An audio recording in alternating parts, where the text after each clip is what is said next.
over to her.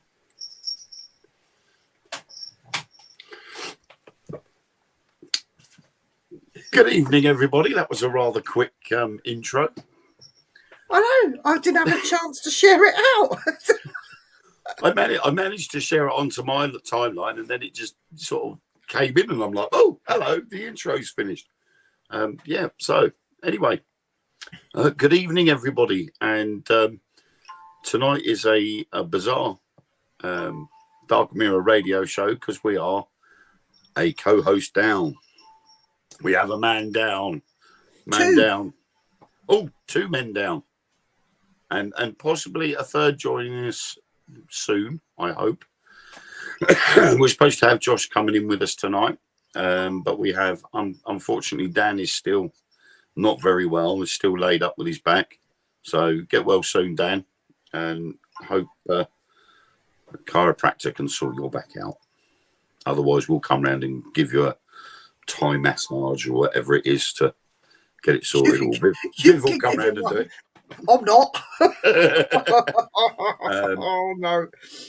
And Mark is indisposed at the moment with family round after a great weekend with his daughter's wedding. So congratulations to Sheldon and Taylor. I got it right. I was going to say the other one then, but no. So congratulations to Taylor and Sheldon on getting married. And so it's just me and Viv at the moment with Josh joining us later on. So I look forward to Josh coming on. You always do, Viv. I think everybody does. So tonight I've actually been watching something, and I've found a new love on Amazon Prime. Now they do live channels, and I've been watching a channel called Mystery TV, and I actually watched a program that I found quite fascinating, and it was about the Florida Everglades. Strange place, very mysterious. Covers a huge area. I think they said something about 65,000 square miles or something that the Florida Everglades covers. And some of the strange mysteries that have happened there. Sharing for us. We've had things like the original flight that went missing, the 5 Grumman patrols that went up in 1945 that mysteriously disappeared. Originally was thought to have disappeared inside the Bermuda Triangle. But anybody that knows the Bermuda Triangle, Florida and the Florida Everglades are right at the northern tip of the Bermuda Triangle. And they believe that obviously they had taken off, and it was just a training flight, which left Fort Lauderdale Naval Air Station, and they never returned.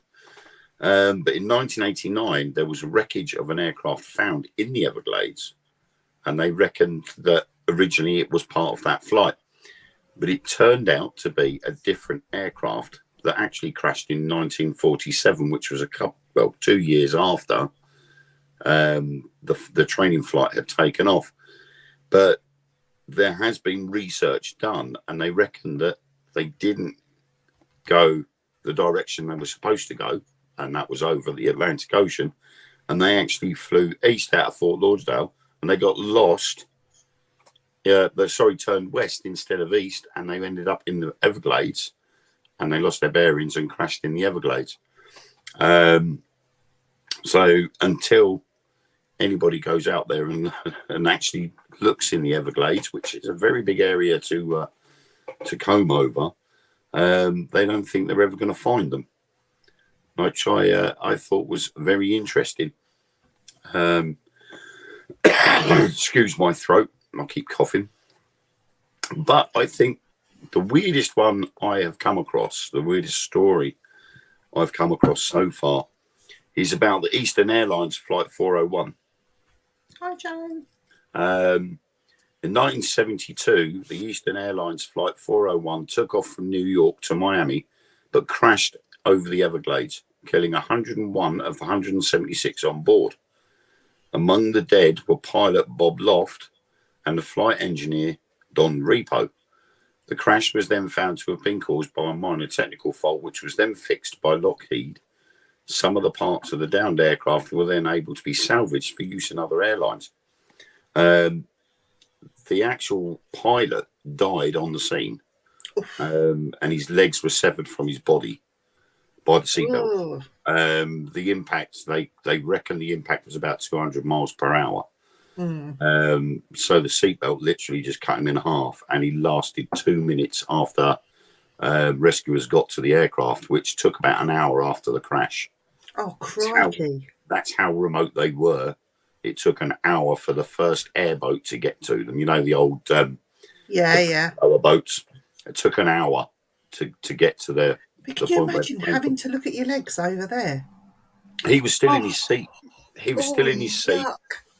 There were a lot of people still in their seats. Some of them were upside down and had drowned in the water. Yeah. And obviously there were still, was it 76 survivors. So those people were tended to and looked after. And then obviously the morticians had to come in with body bags and remove the dead. But then obviously they decided to salvage the plane, and what parts could be used was sent back to the Eastern Airlines maintenance depot, where they were checked after the investigation had been finished and done for, and they reused parts from that plane to put to other aircraft. I think it was a way of saving money.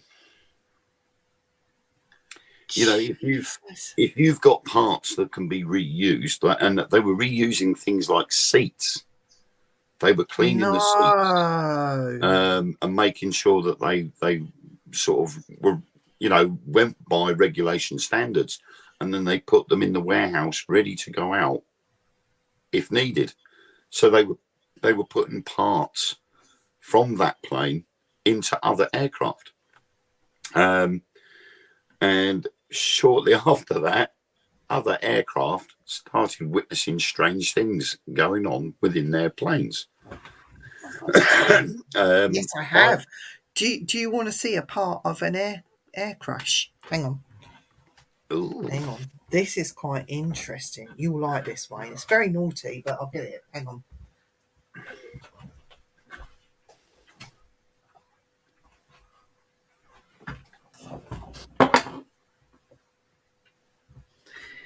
You're an aircraft boff, aren't you, really?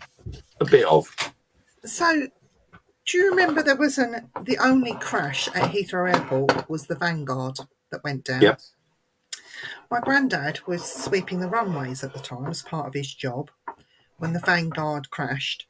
Yep. And he was called in to help pick up the body parts off the plane. All souls on board died, and there was about 300 odd souls that died on that plane.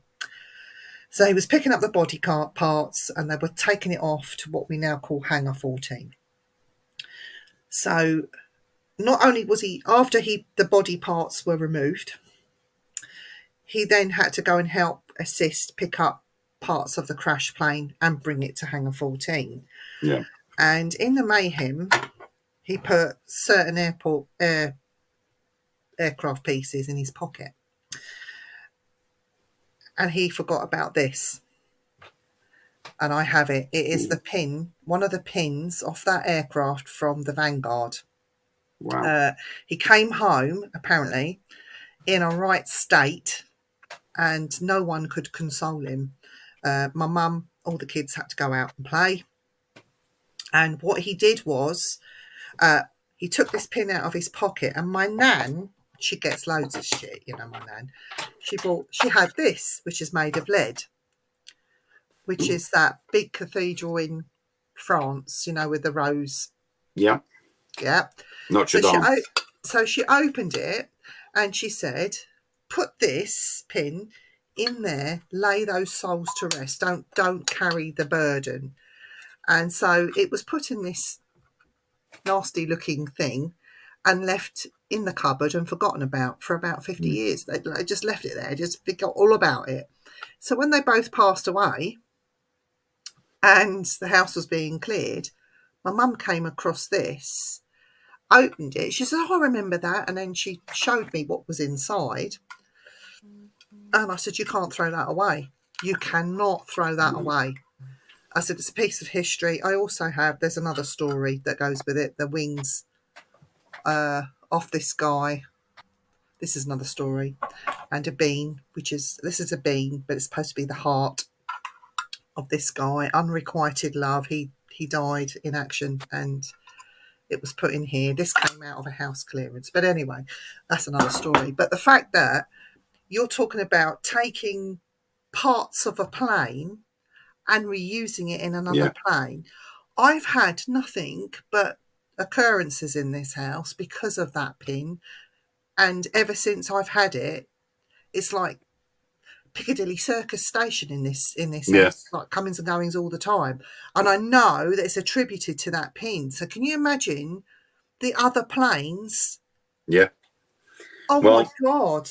As it happens, pilots, flight officers, even a vice president of Eastern Airlines later reported seeing two on flights that had reused the components from the crashed aircraft. The Eastern Airlines VP reportedly had a conversation with someone he assumes to be the captain, but as soon as he realised it was Loft, who was the pilot of the crashed plane, the apparition then vanished.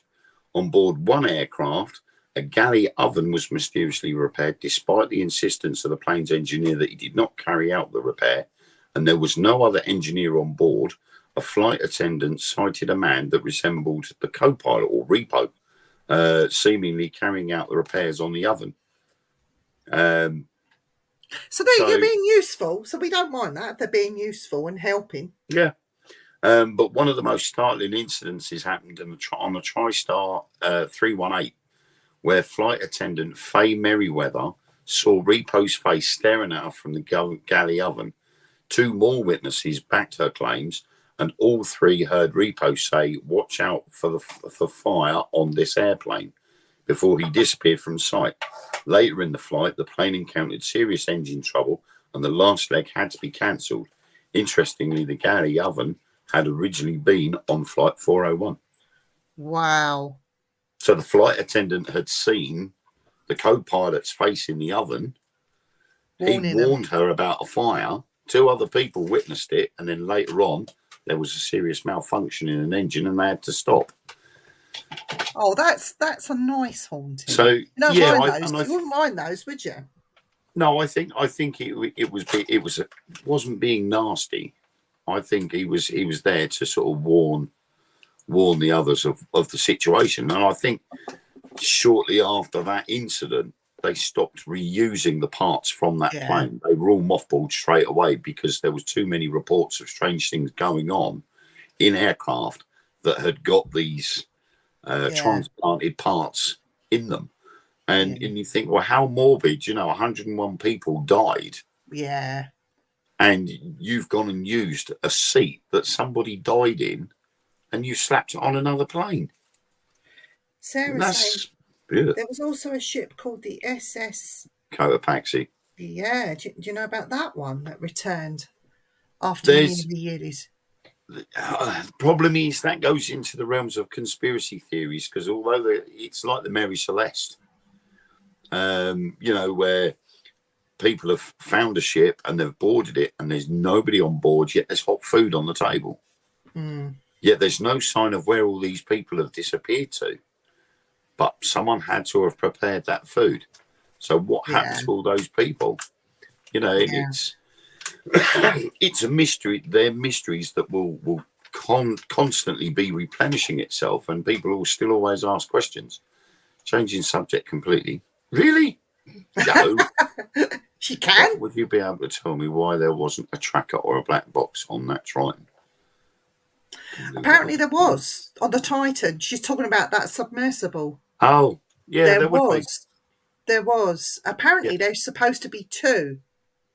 Isn't there supposed to be two trackers or something on it? There is, yes. they knew exactly where it was. I mean, And the US, the Canadians heard it implode, didn't they? yeah, Canadians heard it implode. The US Navy knew exactly where it was. So they knew exactly what was going on. But there's so many conspiracy theories now going on about it. But haven't the company, haven't they got another submersible, and they're now already advertising for tickets to go down, and even before that investigation's completed. Yeah, but I think what will happen there is the checks, maintenance checks, will be a lot more stringent, and they won't be given the okay if one farty little thing is wrong. But I think that's, it's a bit, a bit of a touchy subject. I think there's a lot of people would be a bit miffed at hearing that. And the weird part of it is I had heard that the Rothschilds were involved with the finances of Ocean Gate. So, it's a bit strange. And why is it that, I think we mentioned it last time, didn't we, about the propeller of the Titanic is actually not the real propeller, or the Titanic is not the real Titanic. It's actually the Olympic. Because Titanic itself, the middle propeller was only supposed to have 3 blades on it. This one, this ship has got 4, which is what the Olympic should have had. So it's a case of, well, did they replace the middle propeller of the Titanic with the one from the Olympic? They could have had a spare.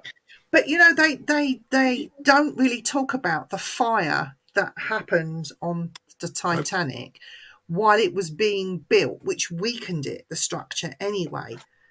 People don't even talk about it. It's just don't even mention it. They try and take it out of history completely, don't they? It was like with 9/11. They were saying about the jet fuel. The jet fuel burning made the Twin Towers collapse. And I'm sorry, but jet fuel doesn't burn hot enough to melt steel beams. And there is proof that those steel beams were cut. Yeah. They didn't melt, they were cut, and they didn't buckle, they were cut. You could clearly see that shaped charges were used on those metal beams. And some of those beams were actually taken away by crane. They weren't cut and then taken away after they collapsed. They were taken away straight away. So when you've got shaped charges being used, that just adds fuel to the fire. And I've got laughter in the background for some reason. But with the likes of the Titan, at the end of the day, lives were lost, and I don't think any amount of speculation or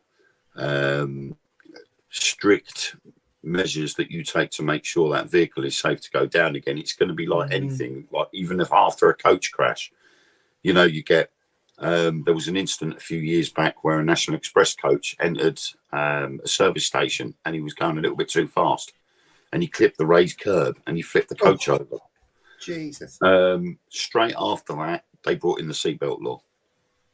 Up to that point, seatbelts did not have to be worn on coaches because of going to the toilet or regular stops and things like that. Then they made it law that you had to wear a seatbelt, even though it was already law to have them fitted. Yeah. It then became law that you had to wear them. Use them, yeah. And it was the driver's responsibility to tell the passengers they had to wear them by law. And all us drivers were all like, well, hang on a minute. How do you marshal that? That's all right when everybody gets on board. You turn around over the speaker and say, look, I'm sorry, but it's law. You have to wear your seatbelts. But the second you put that coach into gear and pull away, you hear half a dozen seatbelts being unclipped. And then you've got a 10-year-old kid running up and down the aisle of the bus. Yeah. You can't marshal it because your maybe 2-hour journey will take 3 hours. In an accident, the passengers can then sue the bus company. That's what that's all about. But what it does is, if providing the driver, and that's why a lot of coaches now are having these reverse dash cams. You've got a dash cam facing out onto the road, and you've got a dash cam facing in, and it records everything that everybody says. So if the driver, obviously his responsibility is once he's got all his passengers on board, it's his responsibility to stand up and say, look, by law, you have to wear your seatbelts. Jo says, because she's got a good point here, she says they need someone on board to make sure they keep them on. And do you know what? If they refuse to keep them on, pull in the next lay-by, kick them off. You can't ensure how. The only way you can ensure a passenger on a coach keeps their seatbelt on is having seatbelt sensors like they have in cars. Yeah. That's the only way you're going to know, because to find out whether somebody's taken their seatbelt off, that means a person, whether it's a courier or a designated person on there, has to get out of their seat and check all the seats to make sure that person's taken their seatbelt off. Yeah, but you get on a normal bus, you pay your £2.50 or whatever it is to go down a couple of stops. Not one bus is fitted with a seatbelt. Because it is law that buses don't have to have them. Coaches do. I see. And the reason why is because buses only do short distance. By law, if a bus only does less than 50 kilometres of diameter of its operating base, it would be classed as a bus, and a bus does regular stops, so it doesn't need to have seatbelts. But I think they should have, because, do you know, I remember in London when those buses hit the bridges and it automatically became a bus with no top. People died on that one. Yeah. I mean, as a coach operator, I was a coach operator for 20 years. Yeah. And I was the transport manager and the certificate of professional competence holder for the business, and you had to know the ins and outs of all the laws and all the maintenance rules and everything else. And it is crazy that buses don't have to have seatbelts in them by law. No, I've seen buses on a dual carriageway doing over 60. An accident in a bus is just as dangerous as an accident in a coach. Exactly. You're right down the line. So it was always one rule for one and one rule for another. And there was also another rule, which a lot of us coach drivers didn't like, and that was regards to the seatbelt law. This was under 12s did not have to wear a seatbelt. What? The ones that are most likely to get out of their seat and run about the coach are going to be under 12s, and yet they're the ones that didn't have to wear their seatbelts. That's ridiculous.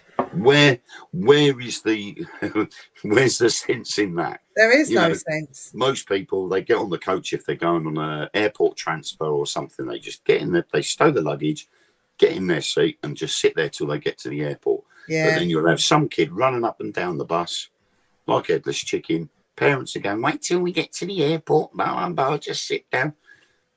And the kids are just doing whatever they want. They're the ones that are going to get killed in the event of an accident. Yeah.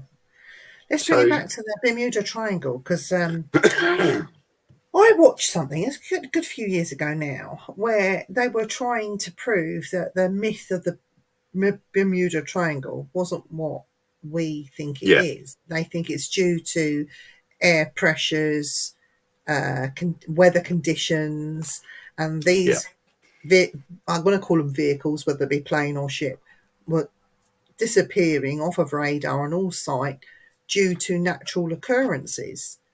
And as one of them said, that they said about a ship coming back after 90 years, I've heard about planes coming back or being spotted without the crew on board.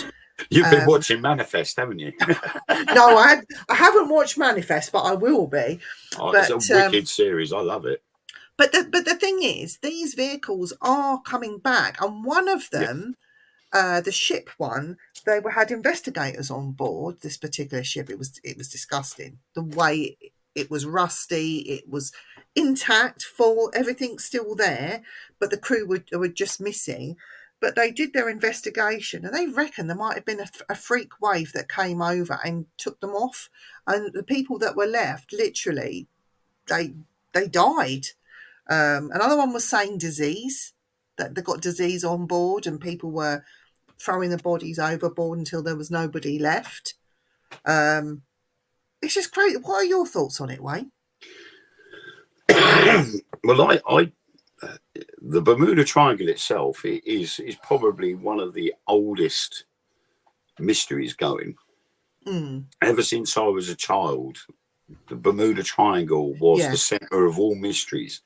And oddly enough, I sort of tended to sort of ignore it simply because I went to the Bahamas. Yeah. Right in the middle of the Bermuda Triangle. And we went to Miami first. For the first, I think it was for the first 10 days we stayed in Florida. And we toured around Florida, and then we went on to the Bahamas, and then came back to Florida for about 4 more days before we flew home. And I'm like, they've just killed my dreams. Yeah. I loved the mystery of the Bermuda Triangle, but after that holiday, flying into Florida, flying down to the Bahamas, back to Florida, and then back home, nothing happens. No. Even when I went to Barbados, the only thing we got from Barbados, which just outside the Bermuda Triangle, I think, but coming home, we're sitting there, the plane's taken off, we're sitting there watching the very first Karate Kid film. I was loving it. Captain calls out over the speaker, we've just gone through some turbulence, and apparently we dropped 2,000 feet within a second. The plane just went, and I'm like, whoa, hello. But carry on watching me film. So I've been disillusioned by it. Don't they say that there is another one, not the Bermuda Triangle, but it covers Alaska, and it's even worse than the Bermuda Triangle, but the Alaskan one is so bad because of where it covers. The area is so vast, and so many people and things go missing because it's such, well, you can imagine Alaska with the snow and the winter months, so nothing's going to survive that if you're not prepared. Yeah, I personally think on the lines of the scientists are saying that it's natural causes. I don't think it's portals from into another dimension. I don't think it's UFO abduction. I just think it's the way the ocean currents are, the way the weather is for that area at that time of year, because you can guarantee the weather is going to be bad at certain times of the year. Yeah. For example, we know for a fact, I know for a fact that in Corfu at the end of August, beginning of September, you can have really hot days, and then come to the afternoon, you'll get thunderstorms. So, hello, Jason Momoa's son. Look at him, he is, isn't it? She'd been preparing that for 2 days, Josh. Yeah. No, just look at the eyes and the face, ladies in the chat. Do you not agree? Could be his love child. I think we're the same age. No, you're not. You're much younger. You're his younger brother. Yeah. That's better, isn't it? Younger brother. But yeah, I mean, it's. I don't know. I mean, I like the theory. I think I would go with more the theory of the methane bubbles. Yeah. Yeah. You know, it's like a volcano. The pressure builds to a certain point where the Earth's crust can't contain it anymore, and it splits. And I think that's probably what we're seeing in the Bermuda Triangle area, is these pockets of methane are building up, and the pressure's getting so intense that it's got to release. And every once in a while, whether it's 10, 20, 50, 100 years, a big bubble gets released.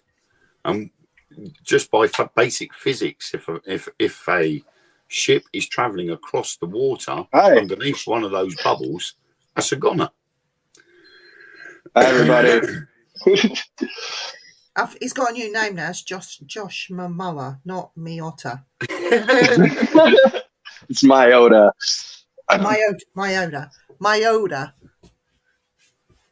I'll just do it the English way. Right.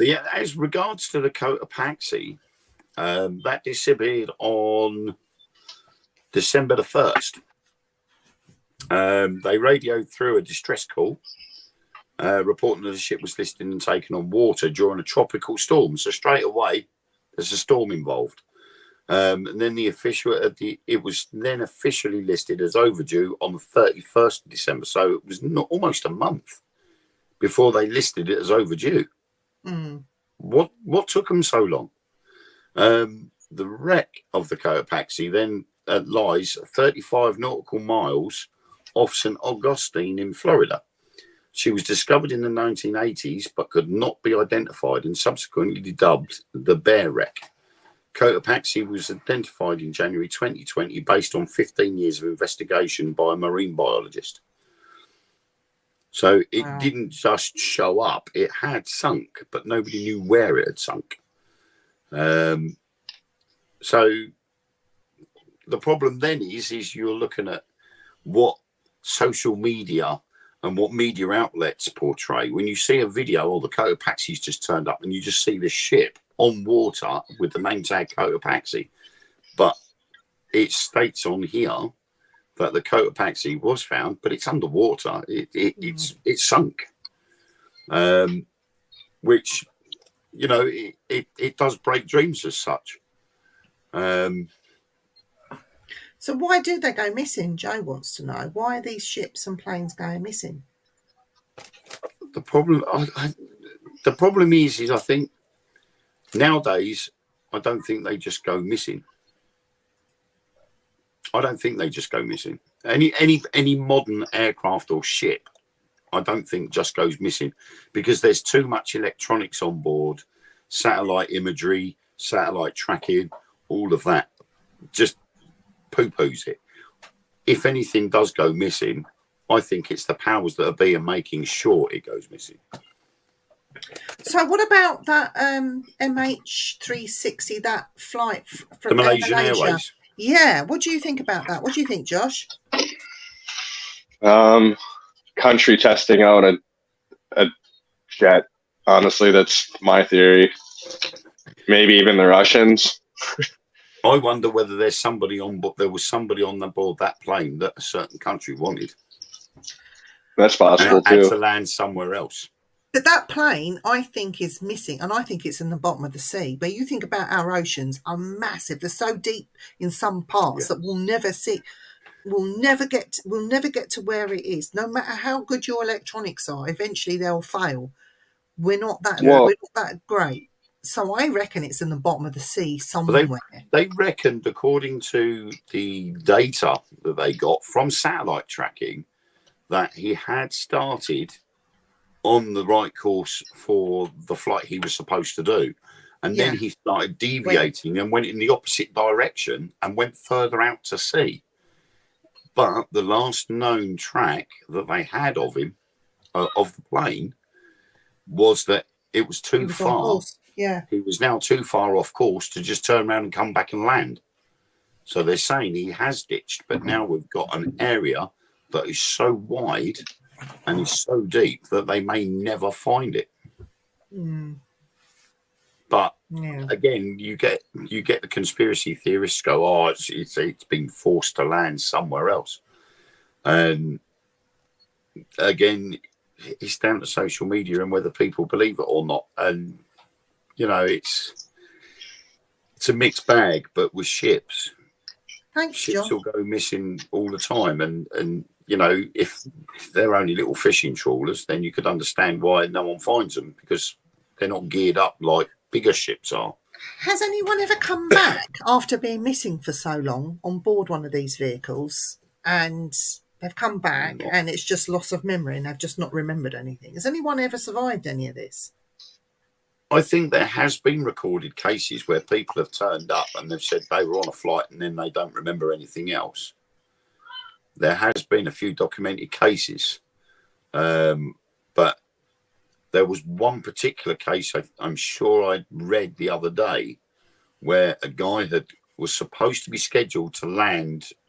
I think it was near Chicago or somewhere. He was supposed to have landed at a certain time, and his wife was waiting for him at the airport, and he never got off the plane. And that was a hint. She couldn't understand. She couldn't understand why he hadn't come in through the check-in. But then 2 days, I think it was something like 2 days later, he turned up at a port, and he claimed that his plane had crashed, but he got picked up by this boat. And she said, what plane was that? And he said, well, it was this plane. She said, but I was at the airport to meet that plane and you weren't on it. It didn't crash. And he went, so where the hell have I been for the last 2 days? So, you know, where was he for them 2 days? And then you go down the lines of, well, he claims the plane crashed and he ended up in the water, but a boat picked him up. But the plane had actually landed because his wife saw the passengers get off the plane. And you're like, so what's what? Was he abducted by aliens Could it have been? and then placed back in the water? Dumped in the sea, yeah. Apparently, he was picked up on the same flight path that the plane would have taken. Weird, So isn't it? maybe they meant to bring him back and forgot to put him back in his seat and he just fell in the ocean. Or he's just lying to his wife, and he's like, "Yep, plane crashed." He's been with his I swear mistress. it's been 2 days. I saw the plane. No, you didn't. It crashed.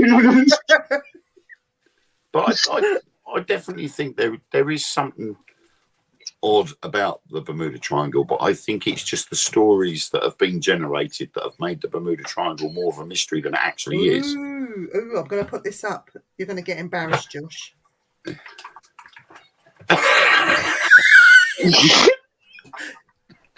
I've started something now.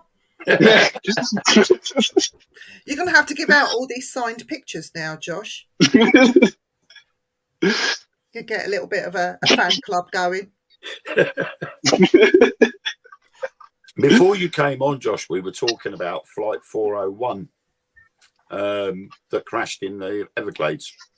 In the 70s, correct? Oh, blimey, when was that? 1972, yeah. And how Captain Paul, I believe. They Bob like Bob left. Yeah, okay, that was it. Yeah, and there was a Bob couple of them. Repo. Yes. Yeah. And they had the refurbished parts, and people were still seeing them. And it wasn't just like flight attendants; it was people that worked with them, and are like, Yeah. whoa." Yeah, we were saying about how, why would you want to use parts from an aircraft that had crashed and refurbish them and put them in another aircraft? Money. Yeah. It's all about saving money. If you've got a row of 3 seats that once they've been cleaned up, they look all right. They still look. What I heard though was it wasn't anything structural that they used. It was radio, just like basic. It was like kind of like a computer. Yeah, they're computers and like they had used seats. Oh, I didn't. I was actually watching a program about it today, and the guy had shown the warehouse where the plane was stored while they did the investigation. And he said, everything that you see here will be cleaned, tested to make sure they're structurally safe and okay to use, and then they'll be put on the shelves. And on these shelves, you see all the galley trolleys, the old trolleys that come down the aisles. Mm-hmm. He said that top row came off that flight. They are Flight 401 galley trolleys. He said that had all the food in it.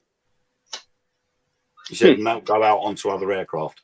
But then, the D10s, they scrapped them because they were known to be default. Like, they couldn't carry past. They were all falling out of the sky because they were such bad planes that they took them, all of them away. It created mayhem within the airline industry, but they couldn't allow passengers to fly them anymore. On board anymore because they were just too dangerous.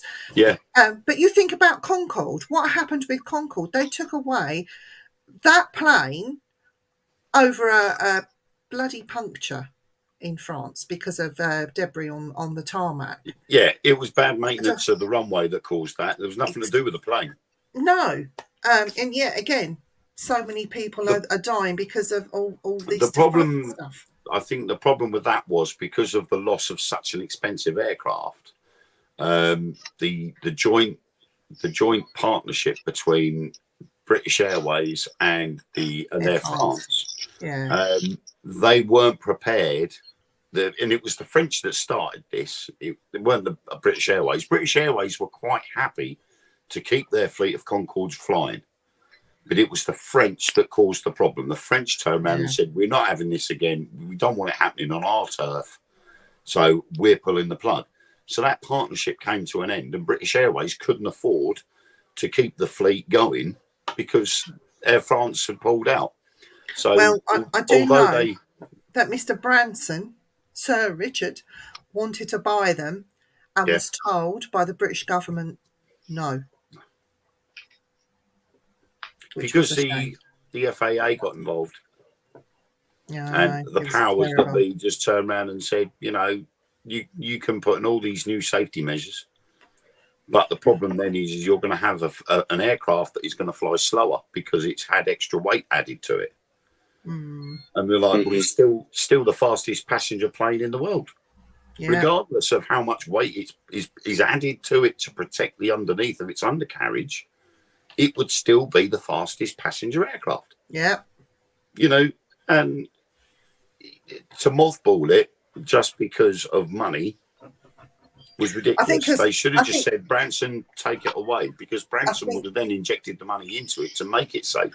I think the Bobberments didn't want it because, again, Yeah. it's a supersonic plane. Again, do they want that in the Yeah. skies? It's control again, isn't it? And the odd part of it is there has been something like 6 or 7 designs for a Concorde type aircraft to replace it, and they've all disappeared. Yeah. I wonder why. Every Because time with a supersonic Concorde- passenger aircraft comes out, it just disappears again. But Concorde was a Russian design, a Russian built plane. The first one was called Konkordsky. But they reckon that That was the stolen design. The Russian, was it? The Russian design stolen. The British and the French joint between them developed the design, and a guy that worked in the factory, the design and building factory in Bristol, then went over to Russia and took the design with him. Oh. And then they did Interesting. Konkordsky. The guy over the road from where I live, he was an engineer for British Airways and helped build Concorde. He said that's basically what had happened. Was there was a couple of members of staff got sacked all at the same time because of that one guy. Oh. Because he was getting information from different departments. Different departments are obviously responsible for different parts of the plane. So you'd have things like one department would be responsible for doing the nose cone for when it goes into supersonic speed. Another part would be responsible for the fuel tanks and the fuel systems. And he was going around all the different departments, getting information from each one, and he was obtaining blueprints. So everybody that got fired was the main guy himself who went over to Russia and gave the plans in, and everybody that he had spoken to in each of the departments. The boss is speaking. Good guess. I thought for some reason that went doing goodbyes. I'm like, what? Goodbyes. Goodbyes. Bye, bye. Yeah. Bye. Bye, Mama. No, Josh, I know you've only just come on live, but bye. Bye. So, but I mean, there's no reason why. Well, there is a reason why, because it's too expensive. It's like the main reason why they mothballed the SR-71 Blackbird. Was it too expensive? They claimed it was too expensive because it was 2 different types of fuel that wasn't combustible on their own, but when mixed together, they were highly combustible, but that fuel was too expensive. So they mothballed them. There is claims that the CIA still have 2 that are actually still flying. That wouldn't surprise me. Because there is nothing to surpass it yet. There's nothing better than the SR-71 at the moment still. Can I just say, I've spotted in Josh's boudoir there at the back on his shelf. In your boudoir? He's got a picture. He's got a picture of Patty. I do. Who? The Bigfoot. Oh. Hey. Oh. I love Patty. I just had to mention Patty. I'm Bigfoot mad, as you'll find out, Josh. I mean, really, awesome. Really, you now go down the roads of all these types of aircraft that are sort of way ahead of themselves. I mean, you look at the SR-71 back in 1969, nobody would have thought the SR-71, they would have thought that was a spaceship. Because that was, nothing had been seen like that. The most impressive, I don't know what you'd know, is that aircraft on board a ship. It's an aircraft carrier ship that actually can take off from vertical. F-35. Those planes just defy me. They just like, it's like, what? It's like, really? They're the replacement to the Harrier.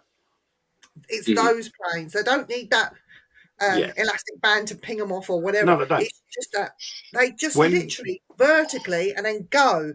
And it's like that kind of technology is far in advance than anything else, because even our normal plane, nobody does that and then goes. A helicopter can. Yeah, but the problem is we had that technology with the Harrier. Mm. You look at the Harrier jump jet in the 80s, the components that made the Harrier jump jet were mainly on the outside. So you had the vertical cone on either side of just behind the cockpit. So when they're flying forwards, it's pointing to the rear, because that provides the thrust. But when they want to slow down and come to a vertical drop or a vertical takeoff, those little cones are pointing downwards. So that provided the vertical thrust for them to either go up or down. Yeah. So that's what made the Harrier jump jet a suitable fighter aircraft, because it could land anywhere without a runway. So you could literally land it in a little clearing in a forest and take the enemy by surprise. Yeah. But then they mothballed it because they said the Harrier jump jet was getting way too old and it needed too much maintenance doing to it. So what did they do? Sold it to the US Marines. All our Harrier jump jets were transported over to the USA and given to the US Marines.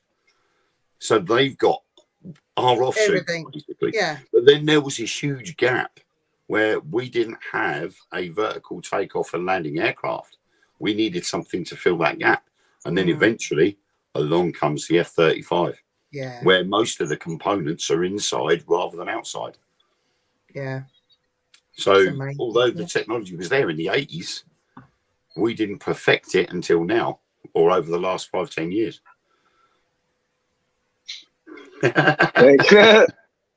Thank you, Ella. It's much better than mine. I haven't got any.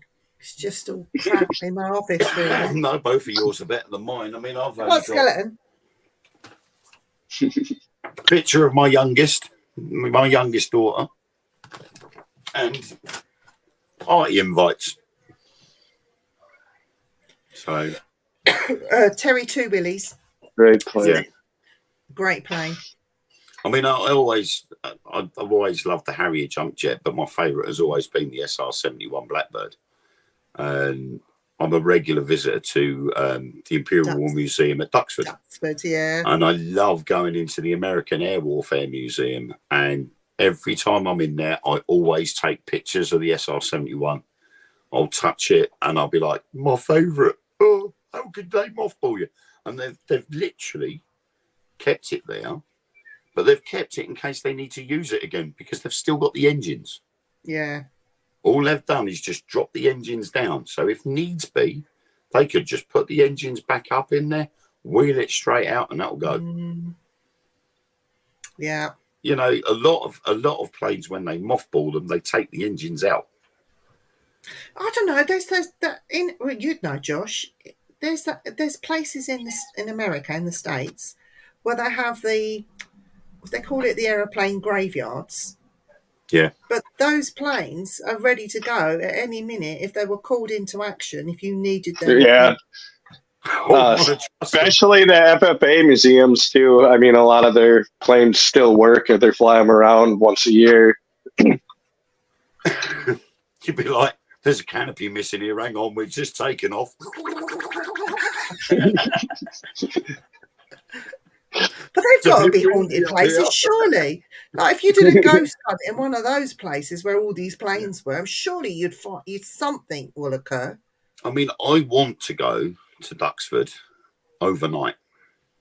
I would love to go in there, because obviously that was quite a pivotal place for the Battle of Britain, because that was one of the bases used to launch the aircraft off to go and meet the Germans, and got bombed a number of times. Go to Duxford Church. I'll talk to you off air about that. Yeah. And of course, obviously the aircraft there, some of them aircraft are original pieces.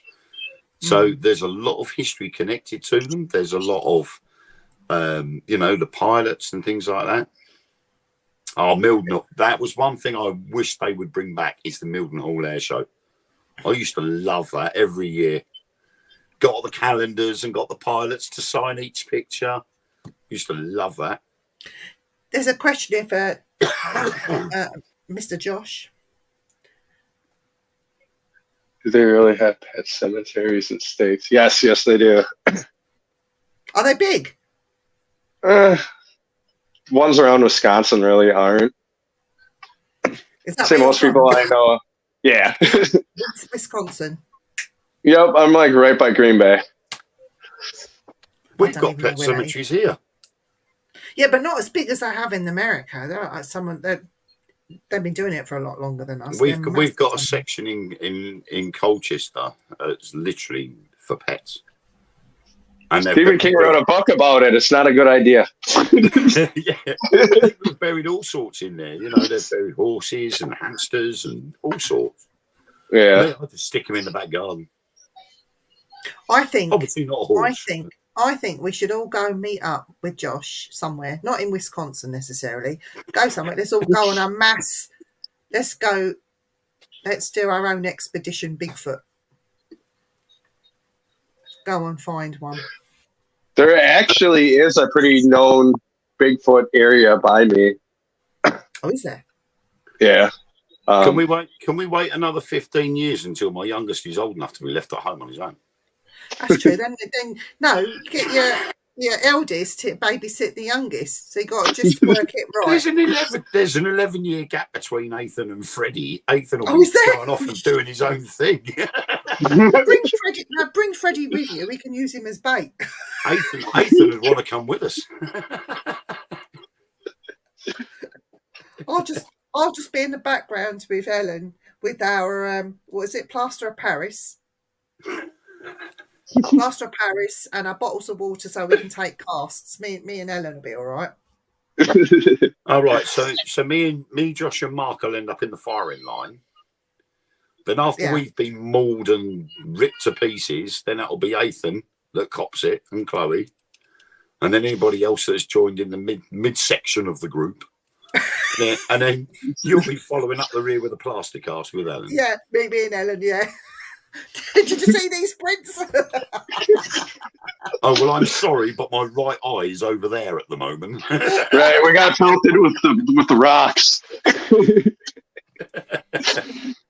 just let me find my left hand and I'll have a look. I've got a theory.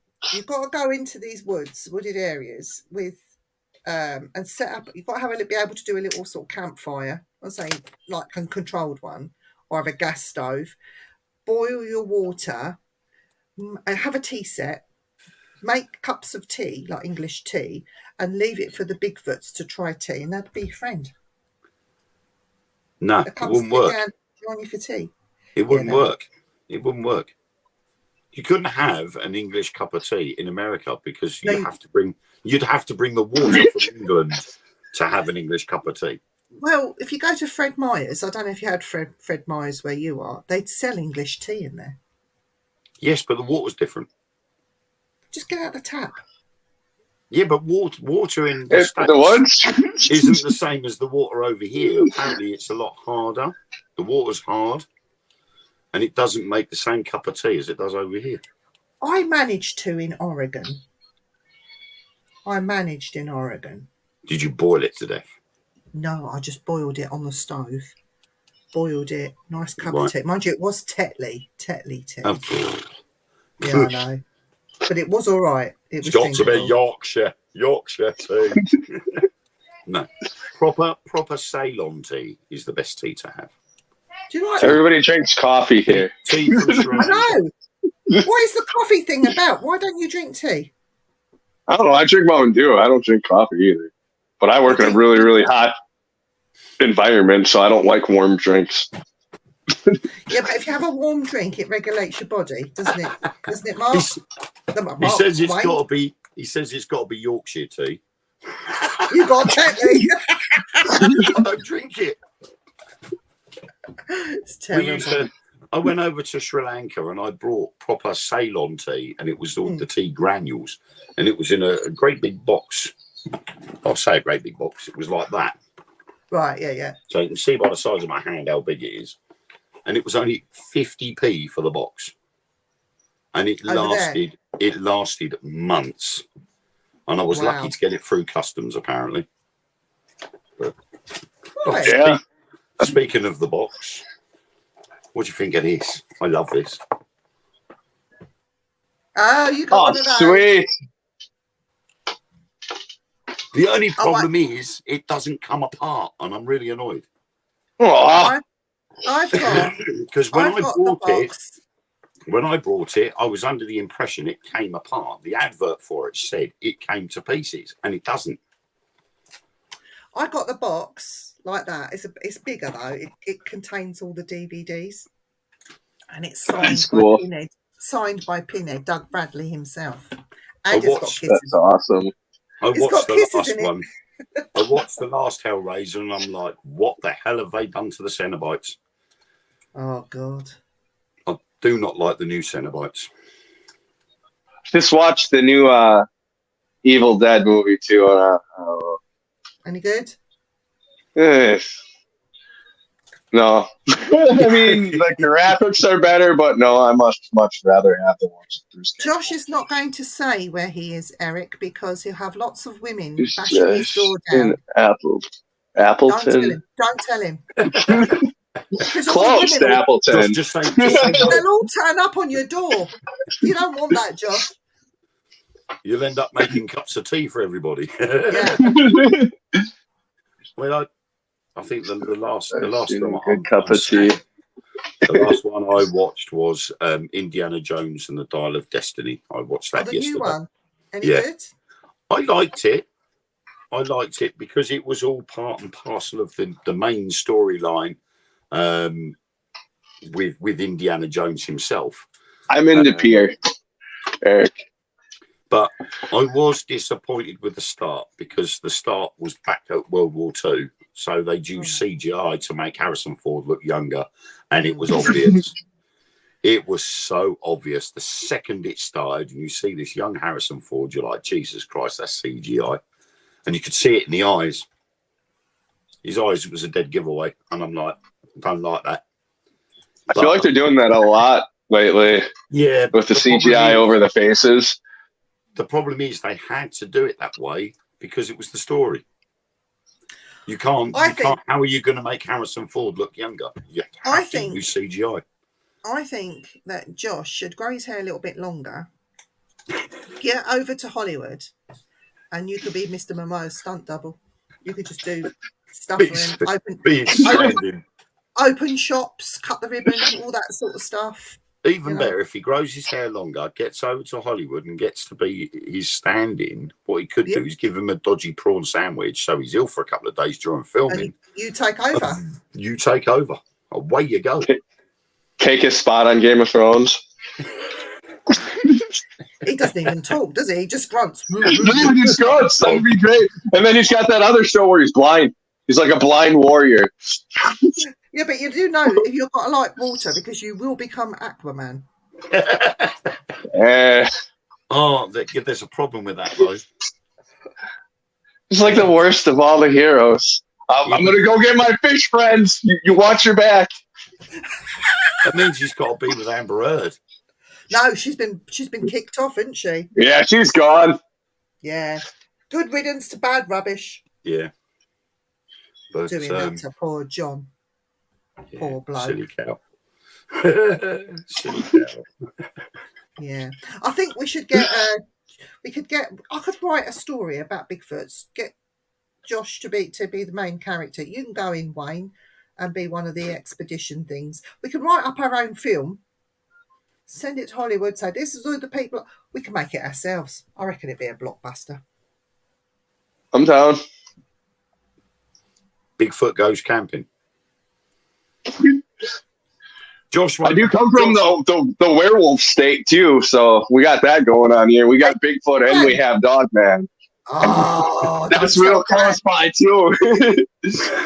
Hey guys, Make a film, Bigfoot versus Dogman. That could be the horror. I think Sci-Fi has done it already though. The We'll problem do it is better. though, Probably could. if people know that Josh is going to be in it, and then Josh won't know what I'm talking about, but it'll end up being Confessions of a Bigfoot Hunter. Yes.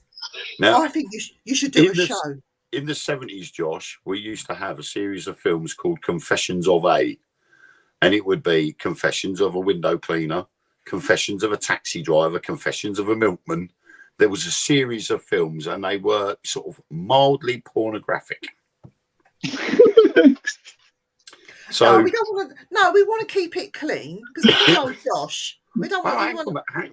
hang on a minute. We were talking the other week about getting raped by a Bigfoot. So confession. I wasn't here for that part.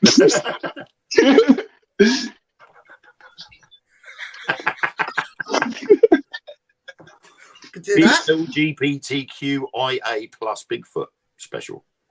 Yes. Who's the It could Facebook be user? Crocodile Dundee. You could do Crocodile Dundee, couldn't you? When he does that thing with the old and it lays down. Oh, definitely, mate. Yeah. I'll stick a shrimp on the barbie any day. Covers the plate.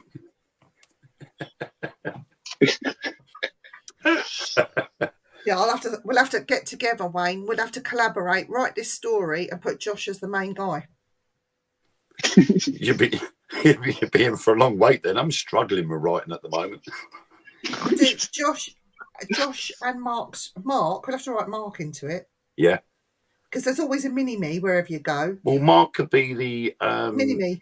what can they call it? The expert audiographer, and he's the one that knows all the calls of the Bigfoot. So he can stand there out in the woods going to try and get Bigfoot to come out of his cave. Hi, Jacqueline. Hey. Oh, God, the things we... Oh, we have to stick an alien or two in there because you've got the white lights that appear before the Bigfoot appears, so we'll have to put... So basically it'll be the hunt for Bigfoot meets Fire in the Sky. So we're just gonna throw my whole logo in there. I mean, because I got the UFOs and Bigfoot, just the mushroom. I like that. Yeah. But have you got a cast? A what? A cast? Yeah. I'll get my cast down. I'll show you my cast. Oh, the old plaster. The old plaster. Oh, plaster cast. The Bigfoot. Do you want to be jealous?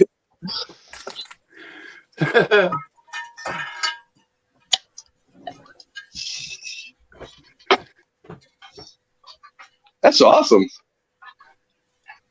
That was what Viv used to tell the shoe shop what size foot she was. She went, it's about this big. Awesome. It's signed by Cliff Barrettman.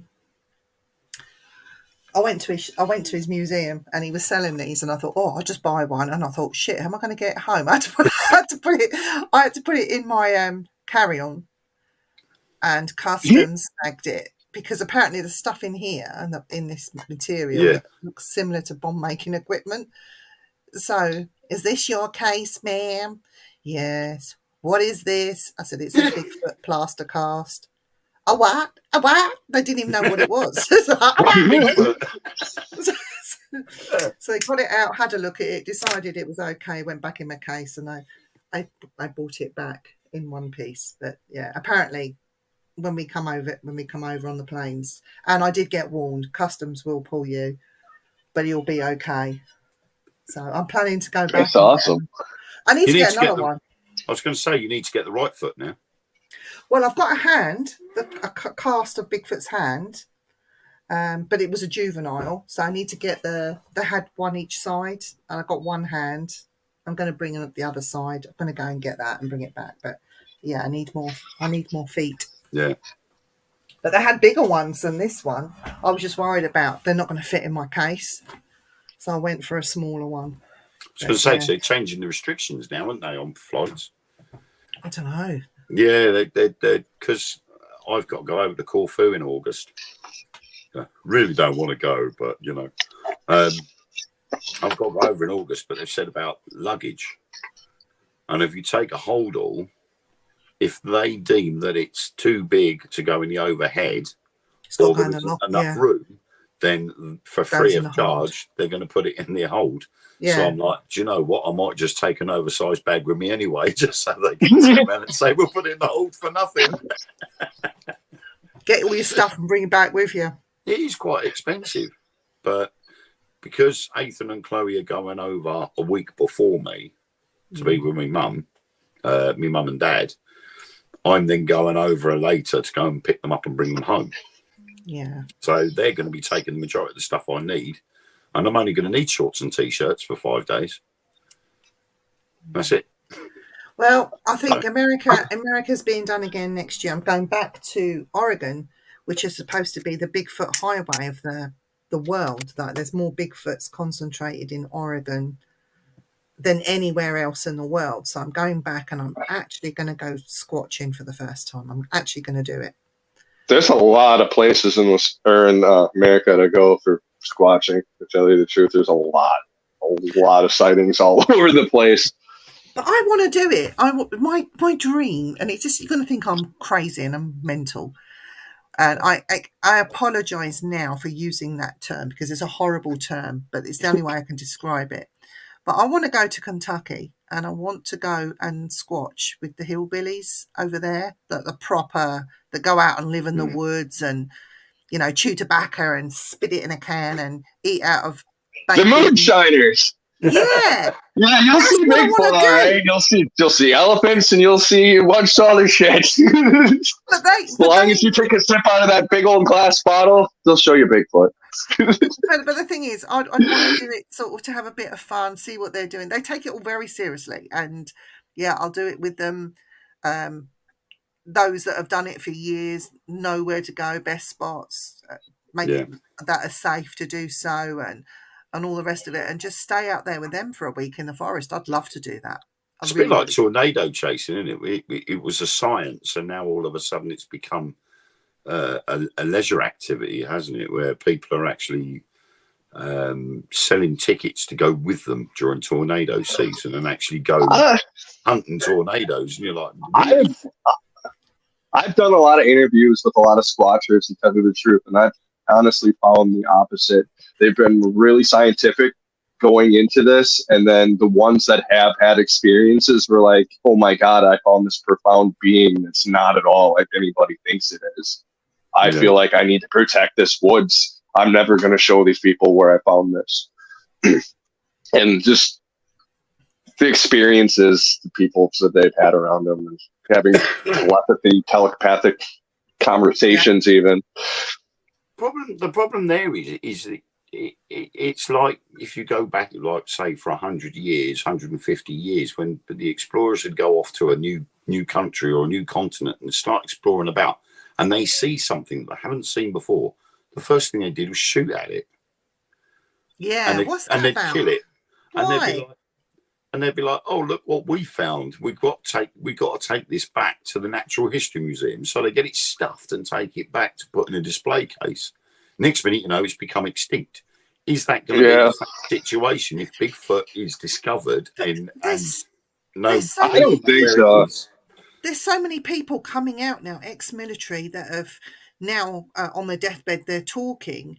Some of them are saying that when Mount St. Helens blew, do you remember when that volcano erupted and it caused a lot of devastation, that the military were called in not to take care of the general public, but to remove the Bigfoots, because there were a lot of them that were damaged, that were hurt, some of them that couldn't escape, and they were saying that they were putting them in military vehicles and basically exterminating them. And some military guys have come forward on their deathbeds and were talking about it.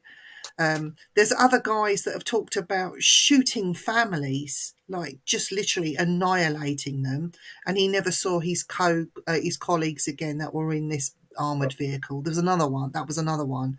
I got so angry listening to these stories. Yes, help them if there's natural disasters, but why then start executing these beings, whatever they are, just to keep them quiet? It's just ridiculous. Yeah. I mean, the stories are so similar that not everyone can be lying, surely.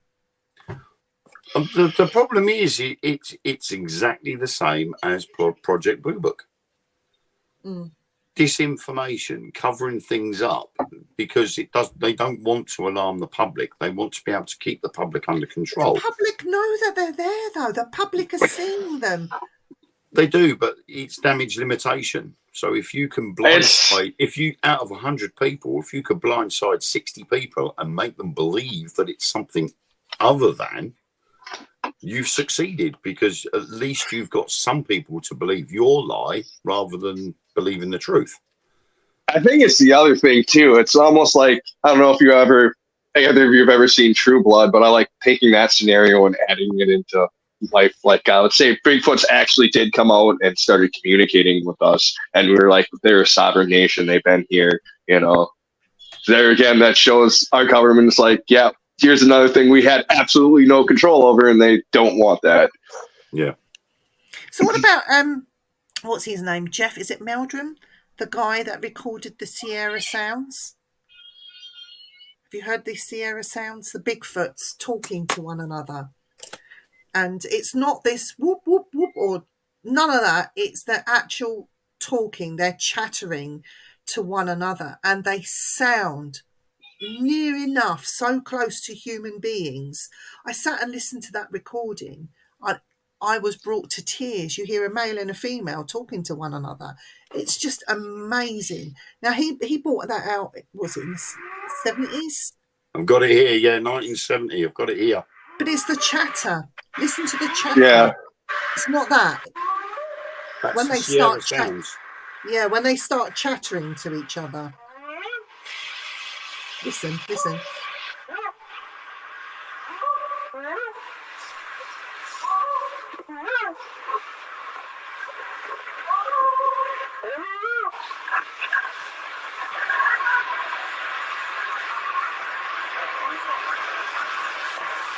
Don't you be able to hear it. There's two of them across the creek at the big rocks. There's two of them.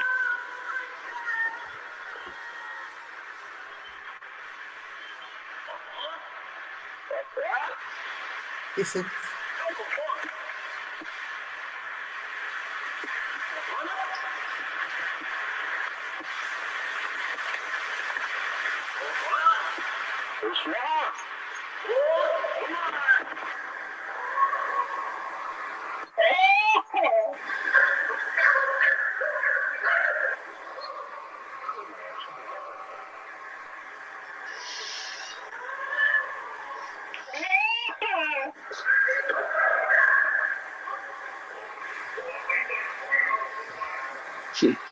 Can't hear it that well, but when they chatter, they sound human. It's amazing, and he's kept that place. He's kept it quiet. I mean, that was just part 4. I found that I've just called that up on TikTok, and that was part 4.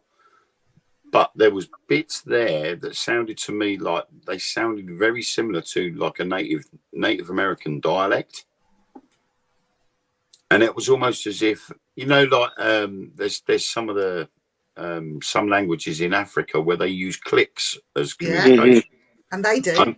And I'm wondering whether that could have been sort of like a group of Native Americans were still using that similar sort of style of language to communicate with each other. I mean, it's pitch black, it's night time.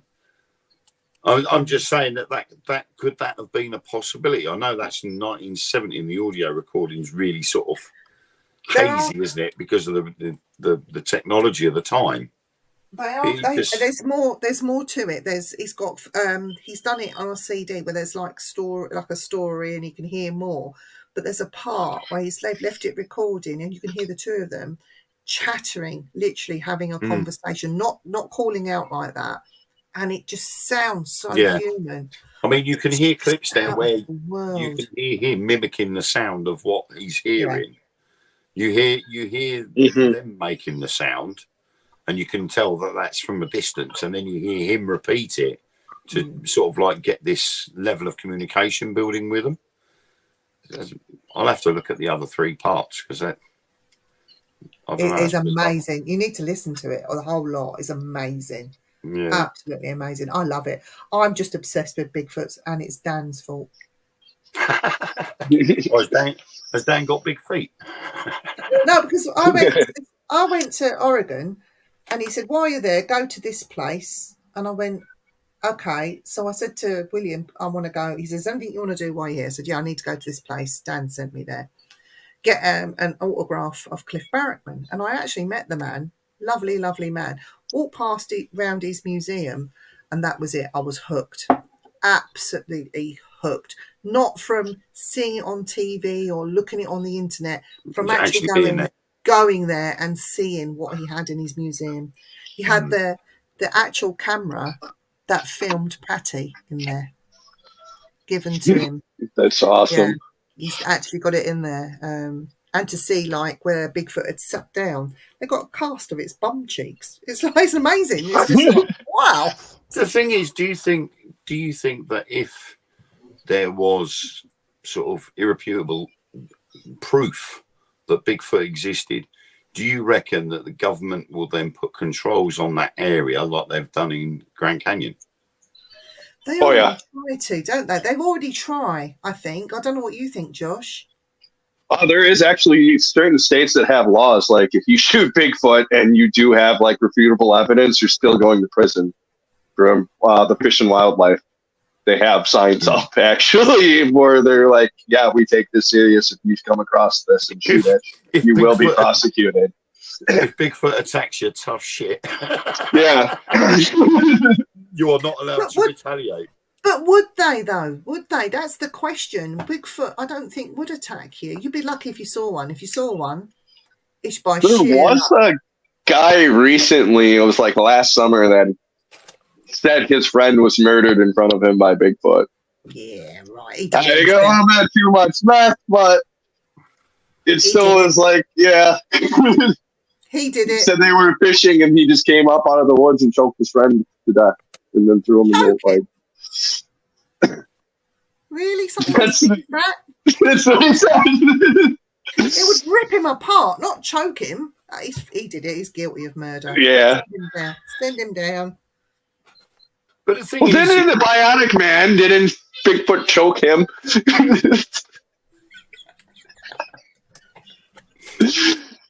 the thing is though, like it's like I was watching a thing earlier on.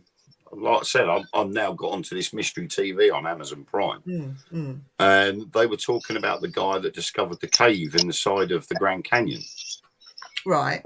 And he was boating down the Colorado River, and he stopped because he saw something that it caught his eye, and he managed to climb up the side of the Grand Canyon and found this cave entrance. And inside, he found loads of artifacts inside this cave. Mm-hmm. And the guy that was doing the piece, he said, now you can't even get in there now because it's so under tight control by the government that you can't do anything like that now. There's laws, isn't there, now that protect Indian burial grounds. You cannot remove any artifacts. You certainly can't, because they used to do this thing where they put something over the face. What did they call that?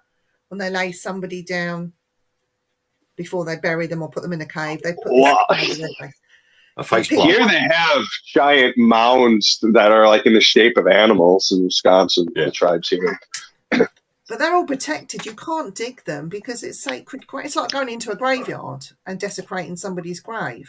Unless you're with the Smithsonian. Oh, well, yeah. It's a bit... Those kids. Oh, yeah. The people that deny having things. Mm-hmm. Yes. We need to send a spy in there to get into their back rooms and their archives, the bit where nobody's supposed to know about, see what's in there. We need a spy in there. I feel like they destroy a lot of stuff that they don't want found. Or send it to the Vatican. Yeah. What do you think? I could see that with the Vatican. I'm sure the U.S. has its own little hold somewhere too. Yeah. Probably not so little. Here's a big thing that's coming.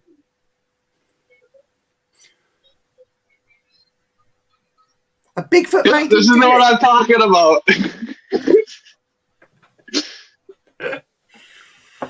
Yeah, Bigfoot paid him off. Yeah.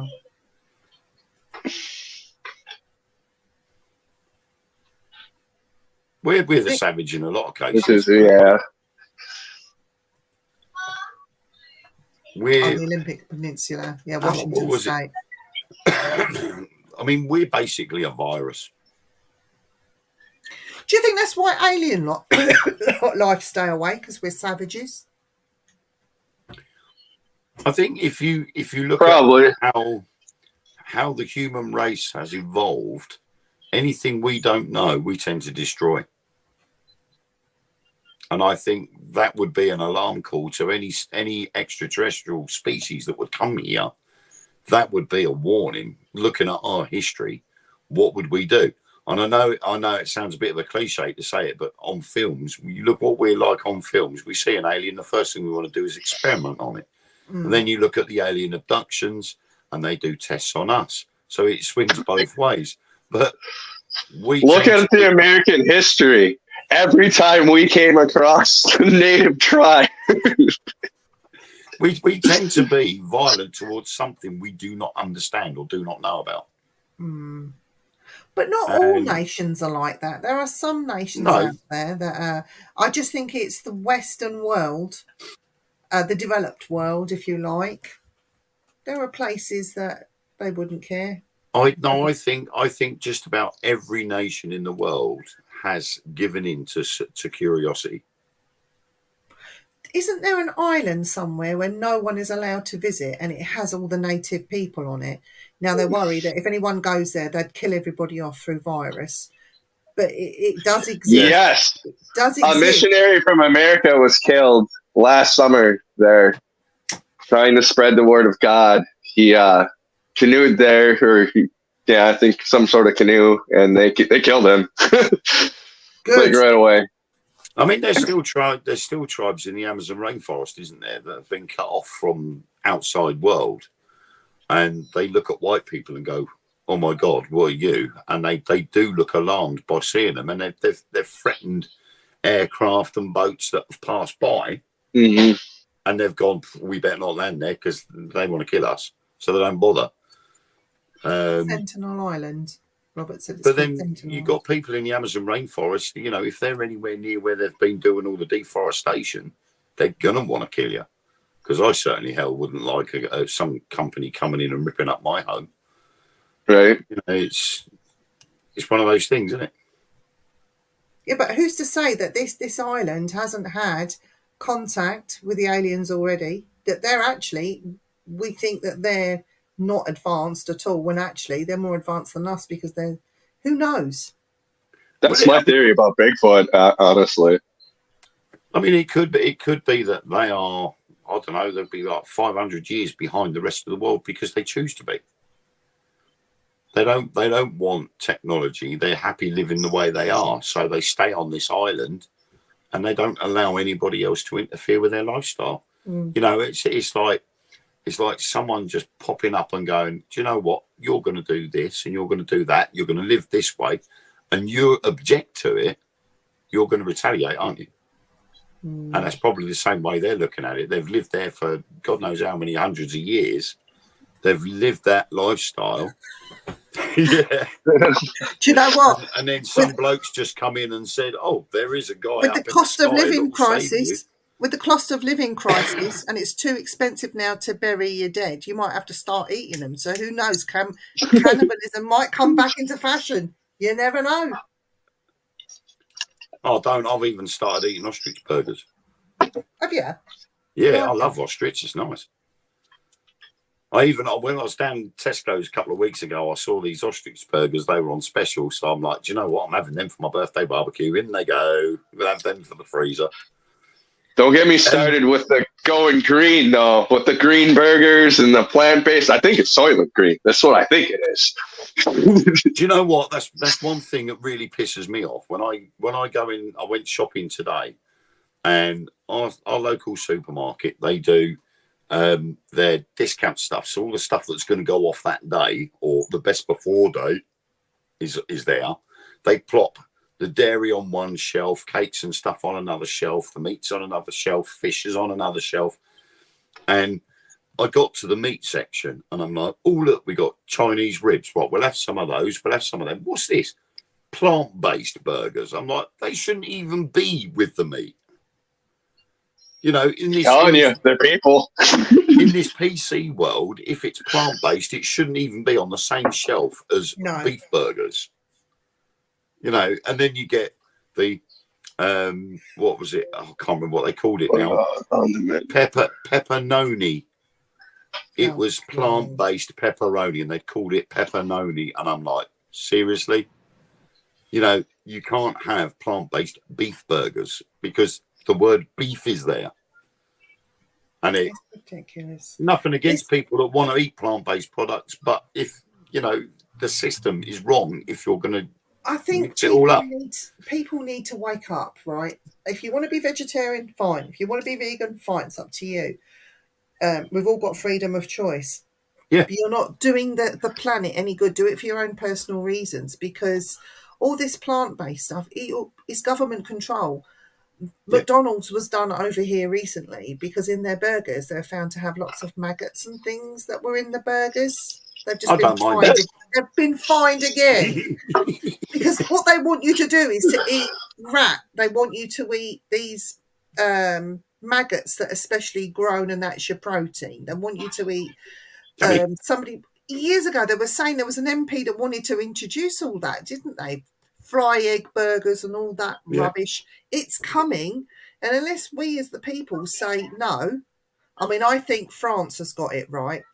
Go and riot. The whole of Paris is in flames. Good. There was something like 9 million people protested, all because one kid broke a traffic violation and got shot. Shot in the head. Yeah, but that's the way to do it. I mean, us the people need to be heard. We sit in our computers, we moan about this, that, and the other. We watch the telly, moan about that. I'm not saying that we should all go out and riot, but we as a people need to be heard, and we're not being heard. They do it in America. They riot over there. I mean, they do it to the extreme. France is now doing it. You know, I just think people need to actually sit and wake up our governments on all levels, whether it's alien, cryptid, what our military's doing, everything. We're all being lied to. This just reminded me of something. Jacqueline Dixon earlier on was talking to Jeremy York, right? And the subject came up. They were talking about COVID, and she said about the hospitality industry was suffering because of all the lockdowns and everything else. And I turned around and I said, "But what a surprise! As soon as the COVID restrictions ended, we all of a sudden got a big influx of illegal immigrants. And where did they all end up? In hotels that suffered during lockdown, and they were getting £1,000 a week per illegal immigrant. Yeah. So all the hospitality industry are now laughing because they're making shed loads of money, and nobody's got hotels to go to when they go on holiday. Terry's just says what a surprise! Is right.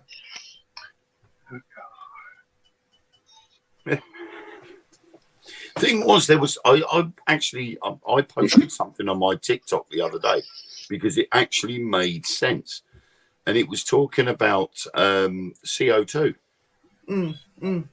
being carbon based. Everything's carbon based. That's very true. And CO2 is carbon and oxygen. Yeah. So we need the trees because carbon dioxide is tree food and plant food. And they reckon that the average tree gives out 5 times as much oxygen as we need. If you look at a mangrove tree, it gives out 10 times more oxygen than a normal tree. Yeah. but it also takes in that carbon. So in essence, we're all being lied to, Yeah. because Right, Joe. without carbon dioxide, we'd be stuffed. And they reckon that the levels are at something like 0.4, but we're being told to cut our carbon emissions. But if we do that and it gets to 0.2 or below, we're stuffed. Do you know Because what? the Our plants will die. carbon emissions in this country are nothing compared to places like America, India, China. China, all these third world countries. Yeah, that they put all these restrictions, and even in America, they're putting restrictions on you need to have an electric car. The most dangerous to our environment, electric cars are. Yeah. They're just honestly, as Annette says, a bunch of idiots, absolute bunch of idiots. We are, as a human race, we are human. What they call us, Homo sapiens. We eat meat. We eat meat. We're omnivores. Carnivores. We eat both meat and veg, but Yeah, you know, it was just the fact that this Australian guy had turned around and said, we've got more trees in Australia. We're producing more oxygen than we are carbon. We need to be producing more carbon so that the trees can produce more oxygen. And at the moment, the trees aren't producing as much oxygen as what they could be.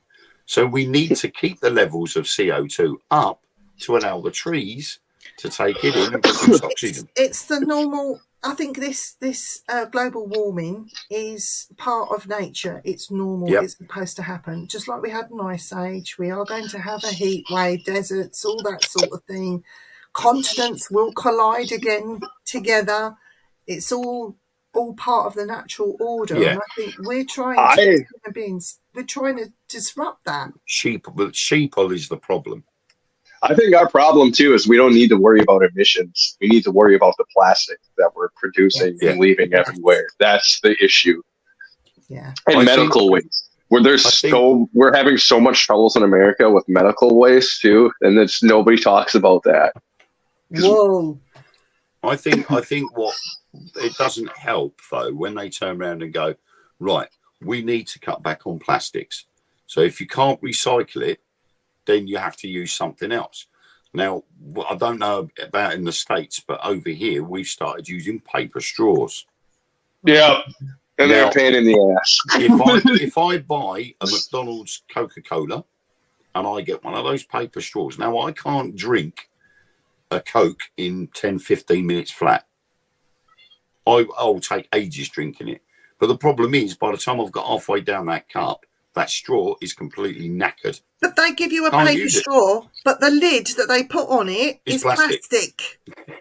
The whole cup is plastic here. Go figure. But they're still reducing their plastic waste. But the problem is, and I noticed it again with carton drinks, they're giving you paper straw. You take 2 sips, the straw gets wet, and it just goes inside the carton.